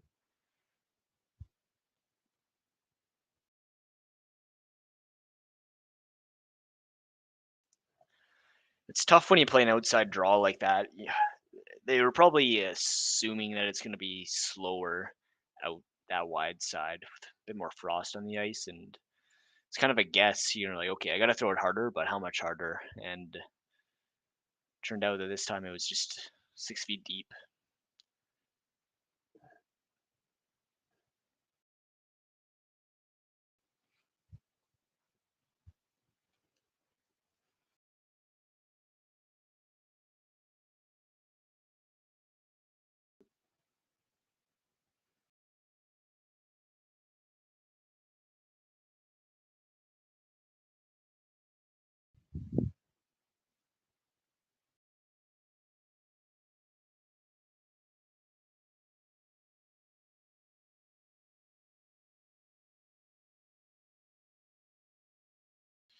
Another rock that goes deep. This one's back 4, and this is probably biggest shot of the game so far. If this is made perfectly, it's at least a force, if not a seal. However, you got to be really precise. If you're not perfect, there could be a shot at 3 or 4 for sure.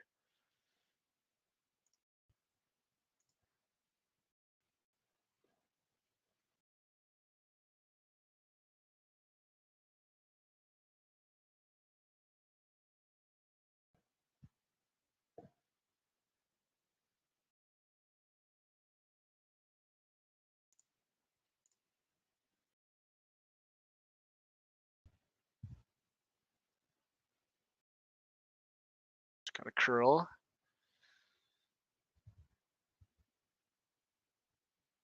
So we go in plan B. They're going to draw around it.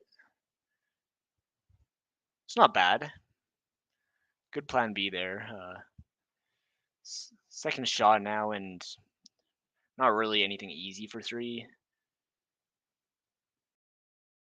Or might not be anything at all, as far as I can tell. It's probably just going to be a draw for 2, I think, is the call here. I don't know if your mic got muted again, Sarah, but what do you think about the draw versus some other shot? Yeah, I think the rocks are pretty far away. All you have to do is hit the 8 foot on this. And then, you get your 2, you keep moving, and you're up by 3 now. So I like it. I don't think I would get too greedy about going after the back one. I guess you could, but if you over curl and you just tick yours in the 4 foot, you might give them 1 just because you were looking at getting, maybe a potential 4. So yeah, get your 2 and keep moving, is my opinion. I agree 100%, yeah. Be a really tough shot to get a 3 hitting that back one, if there's anything at all. Strush. It's heavy. And it looks like they'll just pick up 1, so it's a 6-4 lead for Kesslering.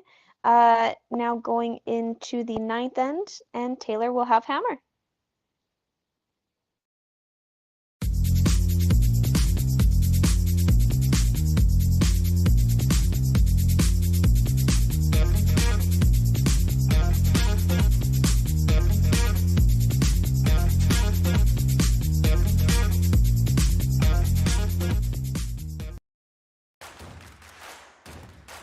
Imagine being able to stream every curling game from every sheet from any event, be it your Wednesday league game, bonspiel, or corporate event. Curling Stadium offers an all-inclusive streaming solution featuring high-quality cameras, ease of use, great reliability, and minimal installation. Offering your sponsors customizable ad space on your streamed curling games and being able to sell video packages to your corporate events for increased revenue. With Curling Stadium, you can stream to any device, be it your mobile phone, tablet, or computer. Push the feed to your desired platform, be it Facebook, YouTube, or any other social media. Curling Stadium is simply the way forward. Where it's commonplace in other sports to televise every game, we want to do the same. Curling is a global sport, and it's time it gets the coverage it needs. Make your curling club the next Curling Stadium.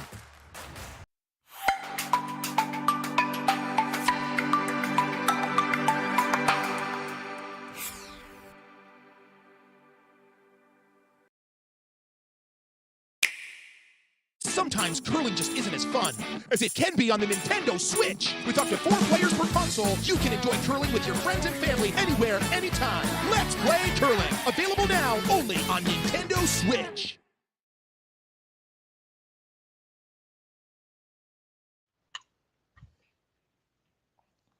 All right, and we are back in the ninth end. It looks like Kesslering has a guard up close to the center line, and Team Taylor is opting to go behind it.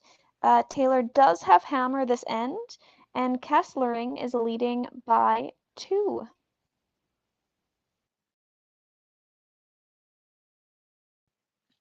Interesting call here. I would have thought they'd throw up a corner guard. But this is okay. Like, good chance to get a blank here. Like, when you go around, I usually say we'd like to get 2, but if we can blank, that's okay. That's usually what I'm thinking when I'm going around the center guard like this. But in this situation, my thoughts would be like, okay, we're trying to get 3 here, which pretty much means you gotta throw a corner guard up. So I'm a little surprised they didn't throw a corner, but it's definitely debatable. Either way works. Yeah, absolutely. I mean, unless they're thinking, let's just blank and take hammer home. Yeah.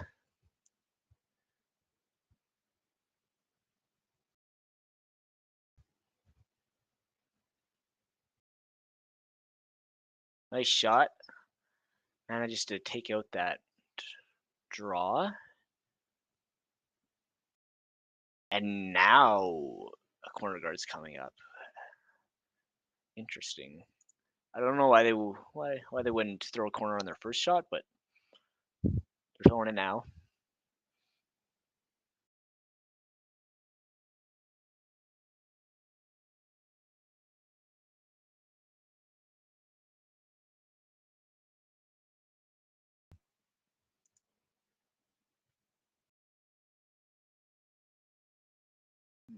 Well placed.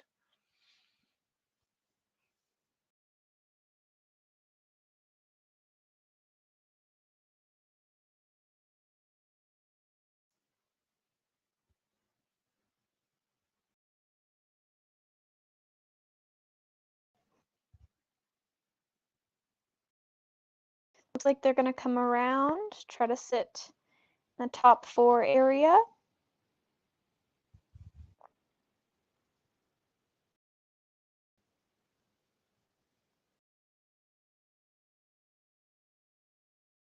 They do tick the guard. You know what? That's A-okay too.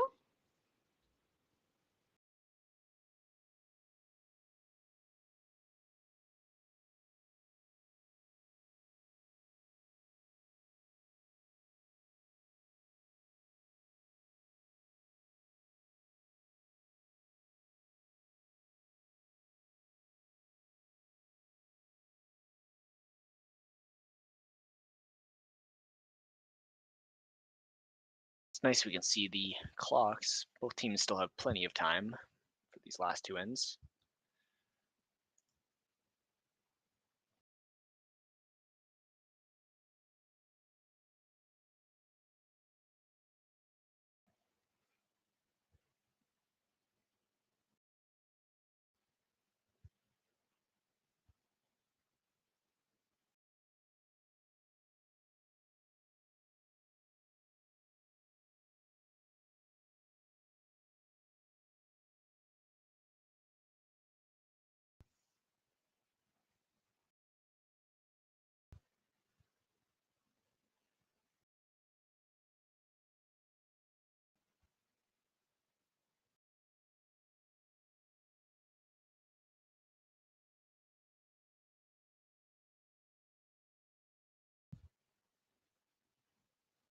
Hit and roll is the call.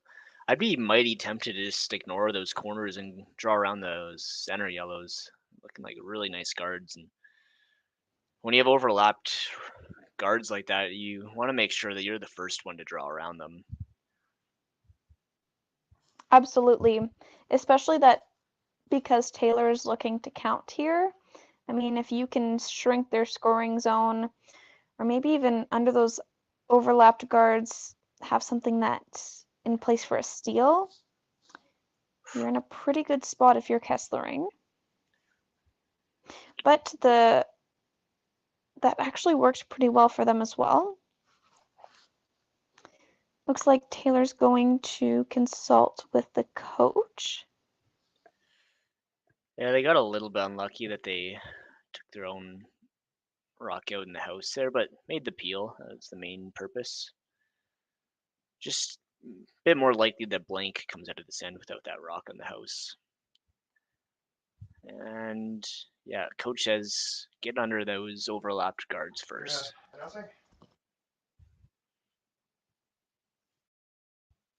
The call to go around those overlapped guards is absolutely a good call. Make Kesslering chase, and who knows, you might get 2 or 3.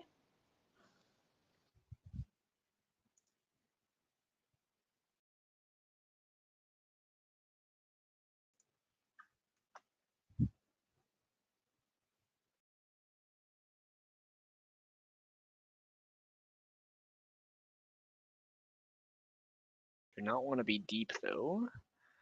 And it stops, top 4. Half open though.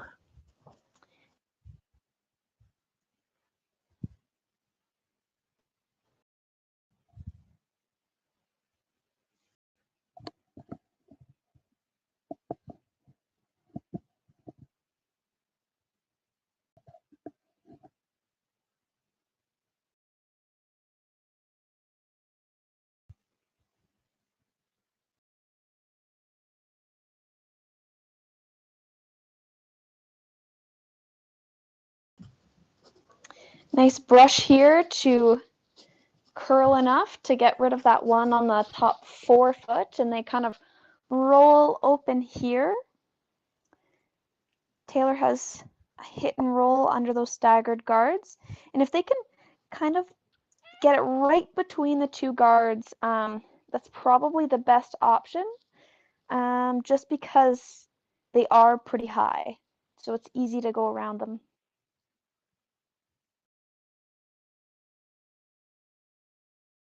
Yeah, and if not, taking this rock out, should be keeping the blank alive.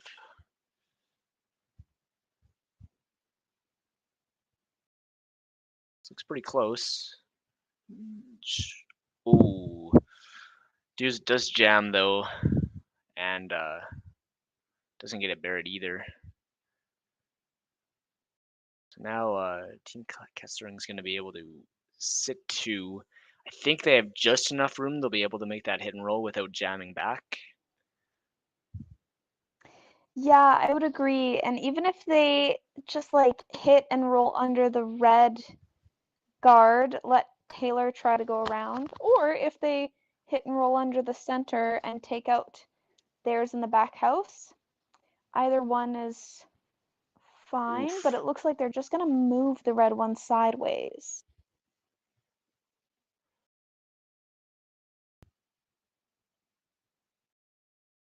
Yeah, big opportunity now to get a rock buried and sit 2.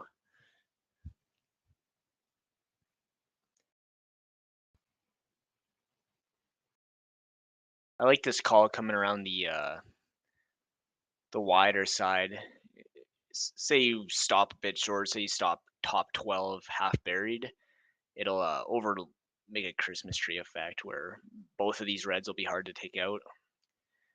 If you come up short on the other side, say top 12 half buried, then Team Kesslering would have a hit and roll off the back red underneath. So I like this call. I fully agree.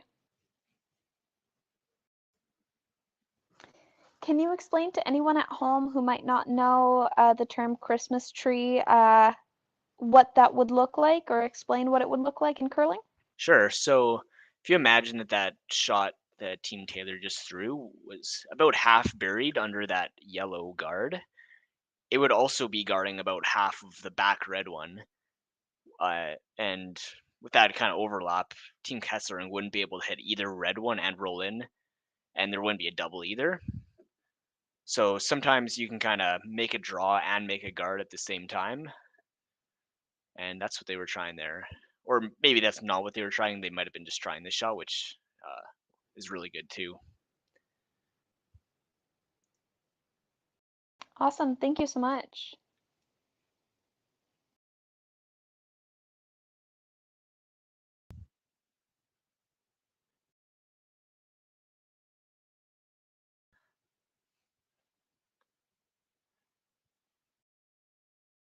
I think there might be a chance to roll underneath. We'll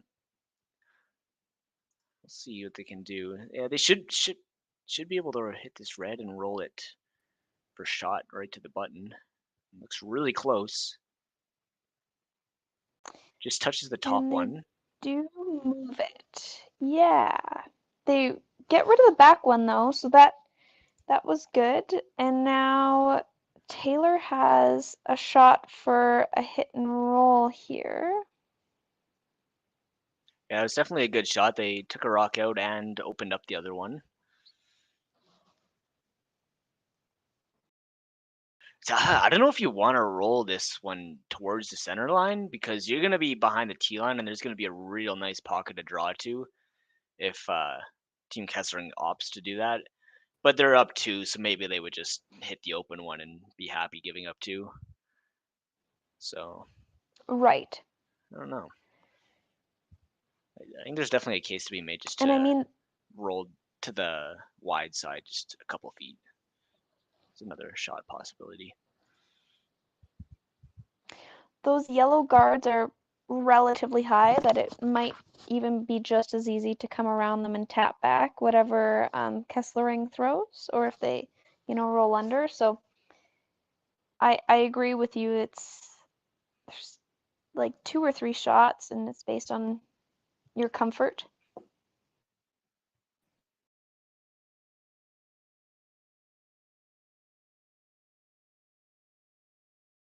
That's a really good roll though. Doesn't roll too far and leave a pocket, and rolls just enough so there's also no double. So that's a nice shot.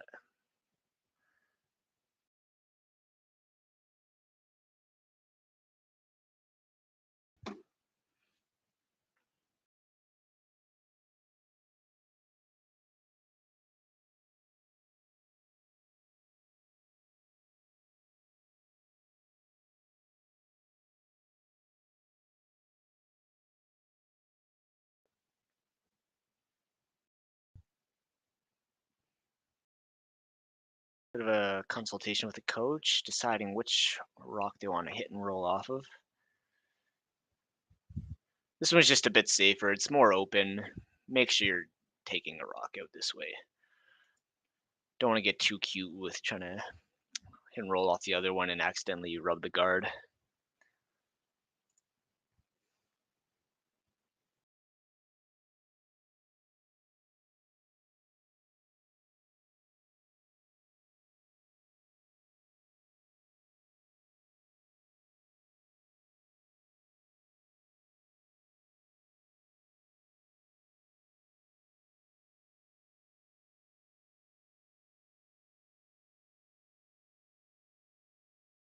Final shot for Kara Kesslering coming down. Is it going to sit? Not quite. Really good attempt, but rolls just a foot too far. Leaves Savannah's shot, sitting shot. And will be a draw to the 4-foot for the deuce.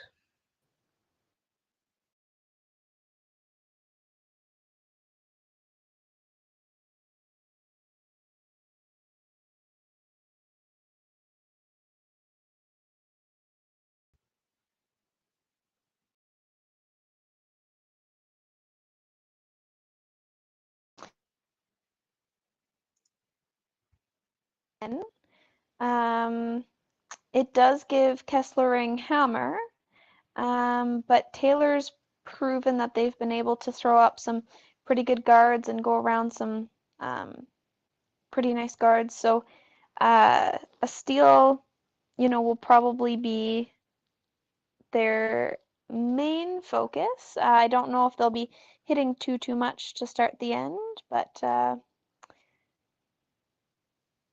oh, and this stone, the sweepers are sweeping it.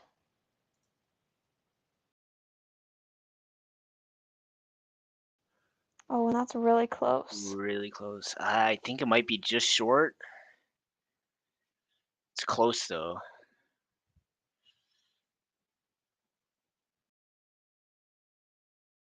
Probably gonna measure this stone.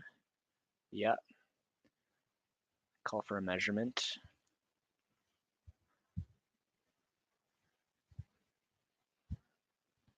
What do you think? What do you see? Can you tell?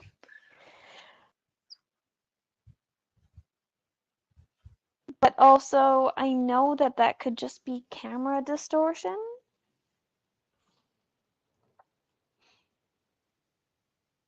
Mm-hmm.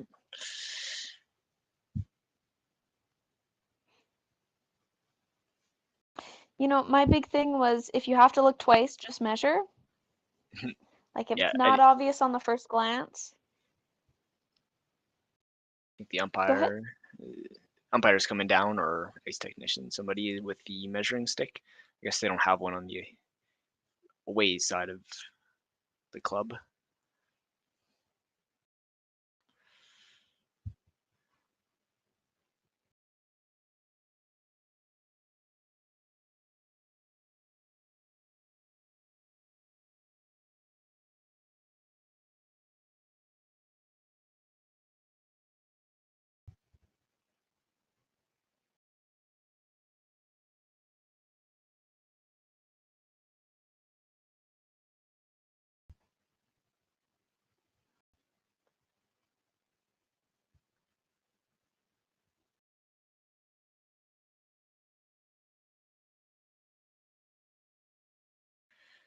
Yellow is closer, so it'll just be a 1 for Team Taylor,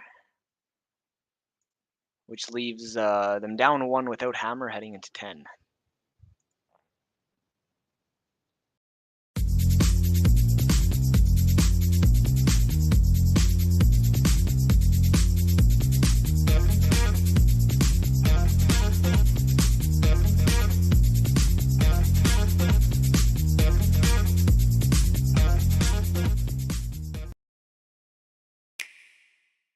The roaring game. We all love it, but sometimes curling just isn't as fun as it can be on the Nintendo Switch. Don't get stuck in your curling club this year. Learn the game inside and out. Play for your favorite country and take the curling world by storm. With up to 4 players per console, you can enjoy curling with your friends and family anywhere, anytime. Let's play curling. Available now only on Nintendo Switch. So the unique thing about Stringham is, although we've grown, we still maintain the small town law feel. And it's important to Stringham to go into those communities, to provide those high-level legal services to our community members, and to live in those communities, to support those communities, and to help those communities grow and thrive.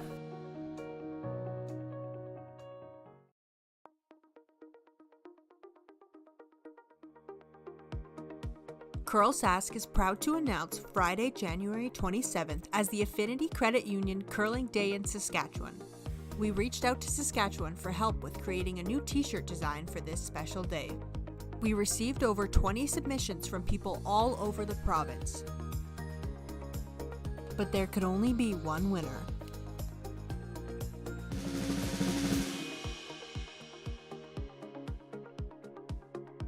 Congratulations to Amy Fredette from the Estevan Curling Club. Curl Sask is so excited to use this design for our Provincial Day of Curling on January 27th.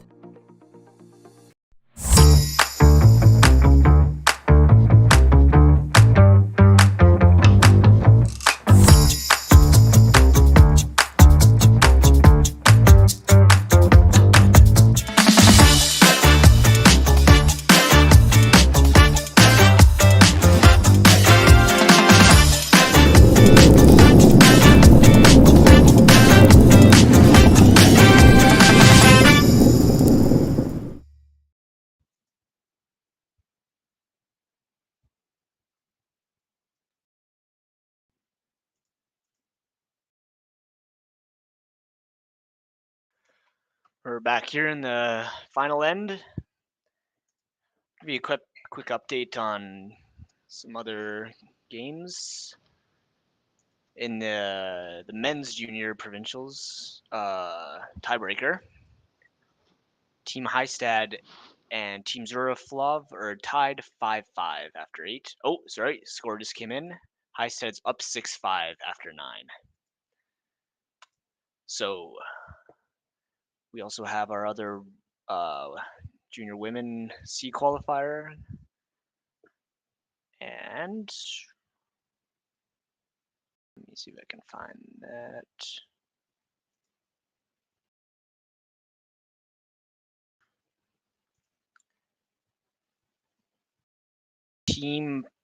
So we have a final score here, 12-5 for Team Pomidley versus Team Todd. So the winner of this game will be playing Team Pomidley in the first round of the page playoff.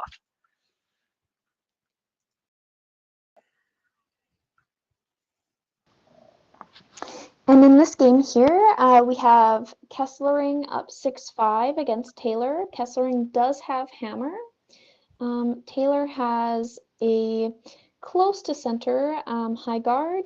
Kesslering has a close to the rings, somewhat corner guard. And Taylor is looking to go around their high center to put that another guard tight to the rings to get that double guard effect going. Well placed stone there.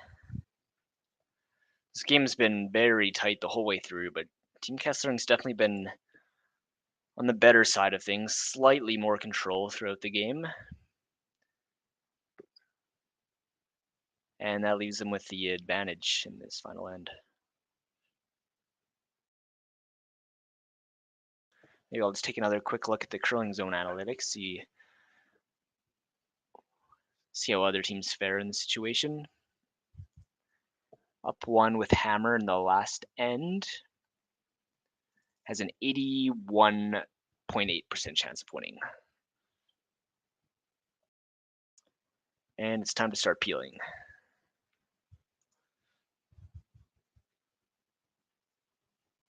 Oh, really nice shot there.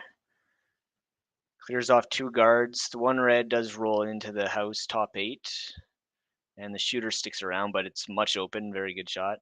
Much more open than it was.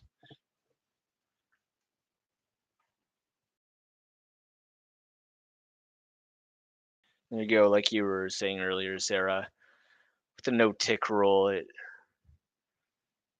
maybe takes a little bit of pressure off the leads, not having to make ticks, but you have to have your seconds making shots like that in order to make sure you're not giving up a steal.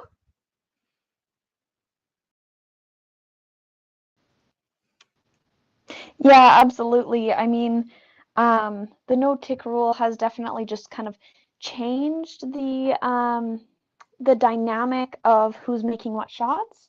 Of course, at this juniors, they're not playing with a no-tick rule, but it is, something that they'll be looking at in the future.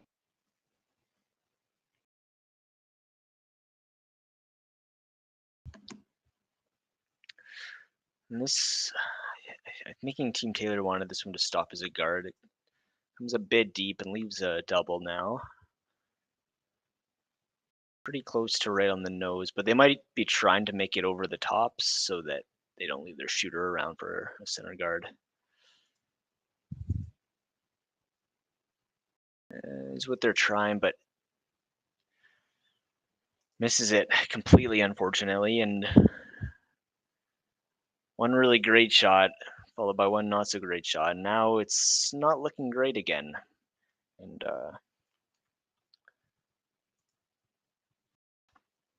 third for Team Kessering's gonna have to make some rocks disappear. Yeah, absolutely. And with Taylor looking to protect what they've got to, steal one here to tie and go into extras or steal two, the pressure's definitely on.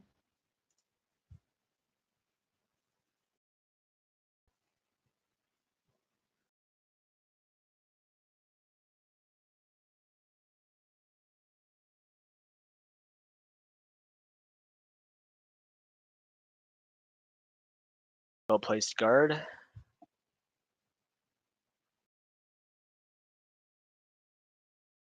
I don't think you could put that guard in a better spot, honestly. Any tighter and the run back's going to be a lot easier. You're covering the top stone mostly, but also covering a little bit of the back stone. It's a really nice spot. Yeah, absolutely.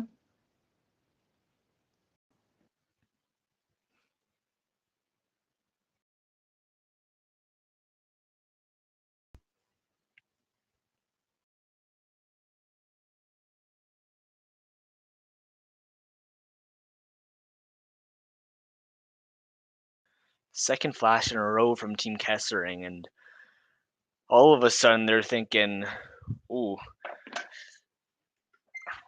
we might not even be getting to an extra end. What if we're going to give up a steal at 2 now? Yeah, absolutely. It's so interesting how a game can change with just 1 or 2 rocks. And we know both of these teams can make all the shots. We've seen them make them all game. But sometimes it's just like a fluke that, you didn't make one, and now it's looking pretty good for Taylor. I think I'd be looking at the intern draw around this top 12 rock. Get a second stone in there. I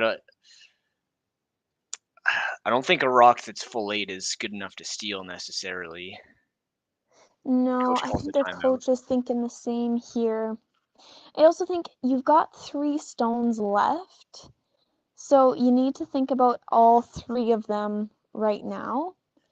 And you need to think about what Kessering's going to do with theirs, because, if you go a guard, let's say Kessering puts one in right behind it, now what are you doing? Let's say, you tap yours and you leave a double, what's Kessering doing? So I think you have to think about all your stones right now in this shot. Just talking to the coach, they decided on throwing the guard. Do you like the guard? I don't mind it. I think next shot they would definitely have to play something different, but yeah, I don't mind the guard here. It's not my first thought, but I think it's okay. Get back to the send. The reason I think it's okay is now is Team Kessering. I think this might come deep though. But you know what? That's pretty good. I mean, Team Kessering does have options with it, but it covers what they want it to cover. I don't know about this call. I think that Yellowstone is the least of your worries right now. I mean, I know it'll open up the draw path a bit better, but I mean, unless she's thinking, I'll peel it, and if I run it in... Yeah, they are trying to make the run back, which would be great. Yeah. It's just so tough. And if you don't make the run back, then... I think I would have tried to play on the stone that Taylor's team just threw. Yeah, I agree. I think you have enough of it. You can hit what you can see, and you'll definitely get a double, and might even get some sort of triple, possibly. Yeah, exactly. But you know what? With that peel/run, if you make that too, your draw path is open, and you probably eliminate 1 or 2 of the other stones anyway. So at that point, I think it's just based on comfort.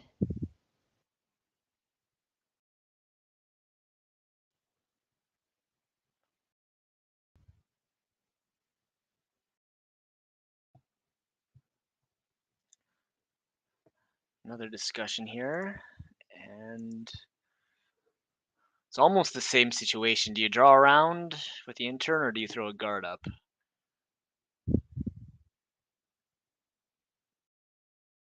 They could also plug the hole to stop the draw path. I don't mind that shot. Yeah, because Kessering's going to have to deal with it. I just really feel like they need another stone in there that's closer to the button. Like, sure, if you do this, your chance of stealing this end is very, very good, but then you still got to steal next end. I'd rather Mm-hmm. steal 2 now. Like, they're in such a good position. I think they could put some pressure on and try to get 2. Because those top 12s stones are probably not good enough to steal. Like, gotta get another stone in somehow, I would say. Yeah, absolutely. I think you also have, for your last shot, if you needed to, if all draw paths were taken, you can always bump around those top ones if you needed. That's true. Yeah, maybe they're thinking throw the guard now, and they can bump up that other stone Oh, next. and you know what? That's pretty good. It does still leave a hole, but there's no easy path. Again,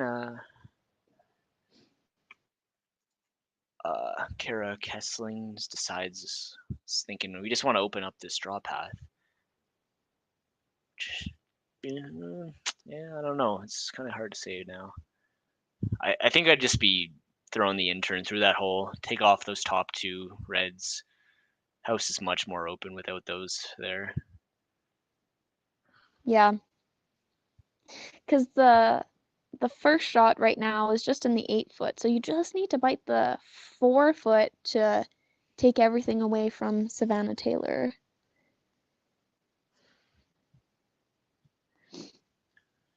Looks like that they're gonna go with what I suggested. Try to make this double. I don't think you have to worry about keeping your shooter around. Just roll it all the way out, and you should have something to win on your last, I would think.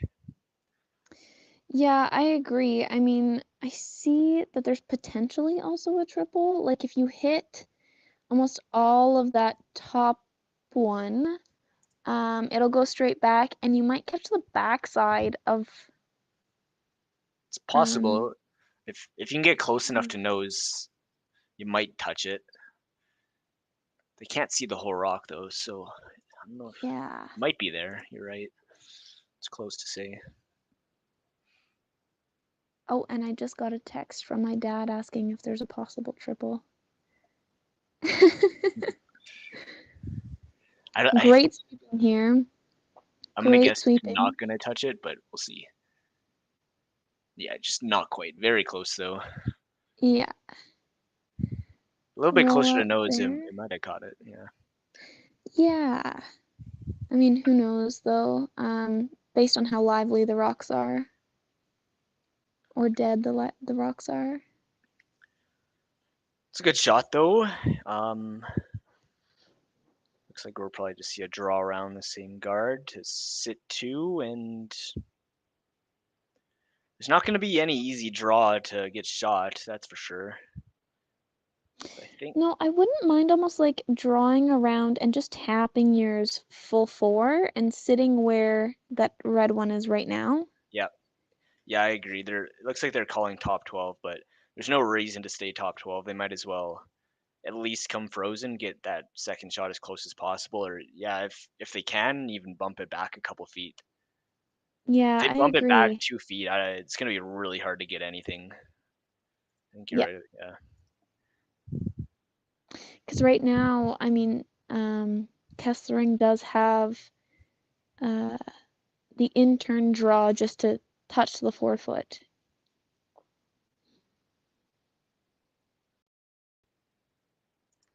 They're saying it's a little bit heavy, and it's hanging out there too.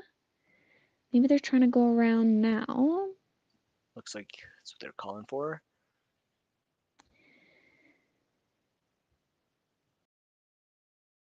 It's not bad. You know what? That's a good shot too.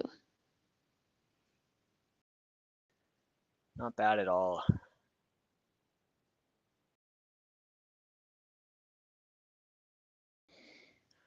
Now the question for Kesslering is, what do you play? Do you play the intern around those 2 guards? Do you play something through the porch, or do you play the outturn to kill one of them? My first thought would be the intern through the hole with like just a heavy draw, like a back line, maybe back 8 kind of thing. And you probably can't straight draw there because the corner guard's in the way, but you can rub off the top one and just roll into the forefoot with back 8 weight, maybe back line. Yeah. Yeah. A little risky though, because if you're heavy, you might just miss everything and lose the game. I think if I was playing that, I'd just play it with like back 4, touch Back the 4 side of maybe. it, Yeah. roll into the top forefoot, and just make sure that theirs is like staying in the 8 foot at an angle. Yeah. But You can throw back um, 4 too, and if you come up light, I mean, if you're on top of the red, you're gonna be second shot and going into an extra. yeah, exactly. Seems like that's what they're calling. Could also play the out turn through the hole. Just wouldn't have backing that way, and you'd be running out of forefoot as your rock curls. But the out turn should be there too if they wanted to.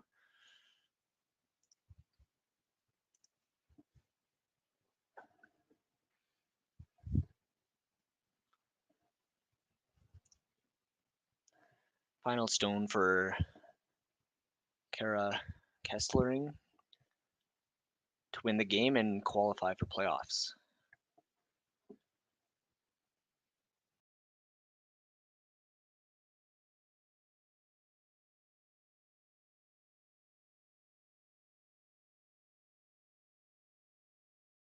And the sweepers are on it right away.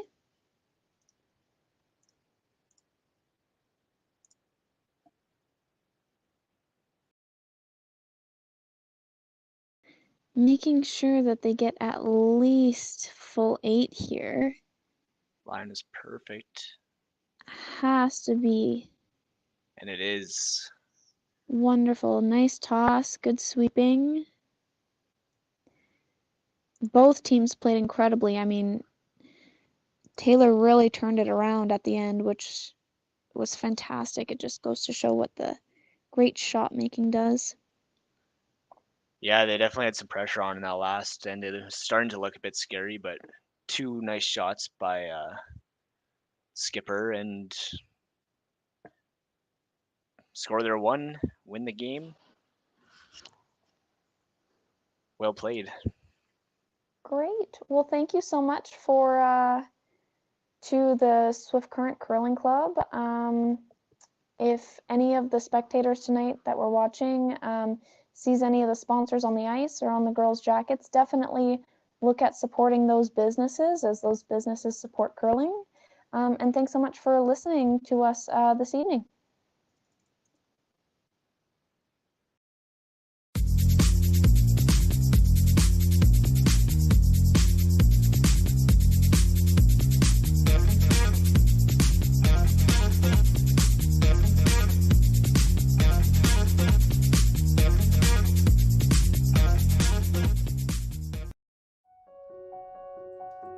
So the unique thing about Stringham is, although we've grown, we still maintain the small town law feel. And it's important to Stringham to go into those communities, to provide those high-level legal services to our community members, and to live in those communities, to support those communities, and to help those communities grow and thrive. Saskatchewan, you know Sasktel because we're everywhere. Because being everywhere keeps us connected to you. With Sasktel sponsorships, we get to be part of your community. We're here with you, and we're here for you. It's easy to get started. All you need to do is apply. Sasktel cares. Always has, always will. To apply for sponsorship, visit sastel.com/sponsorships.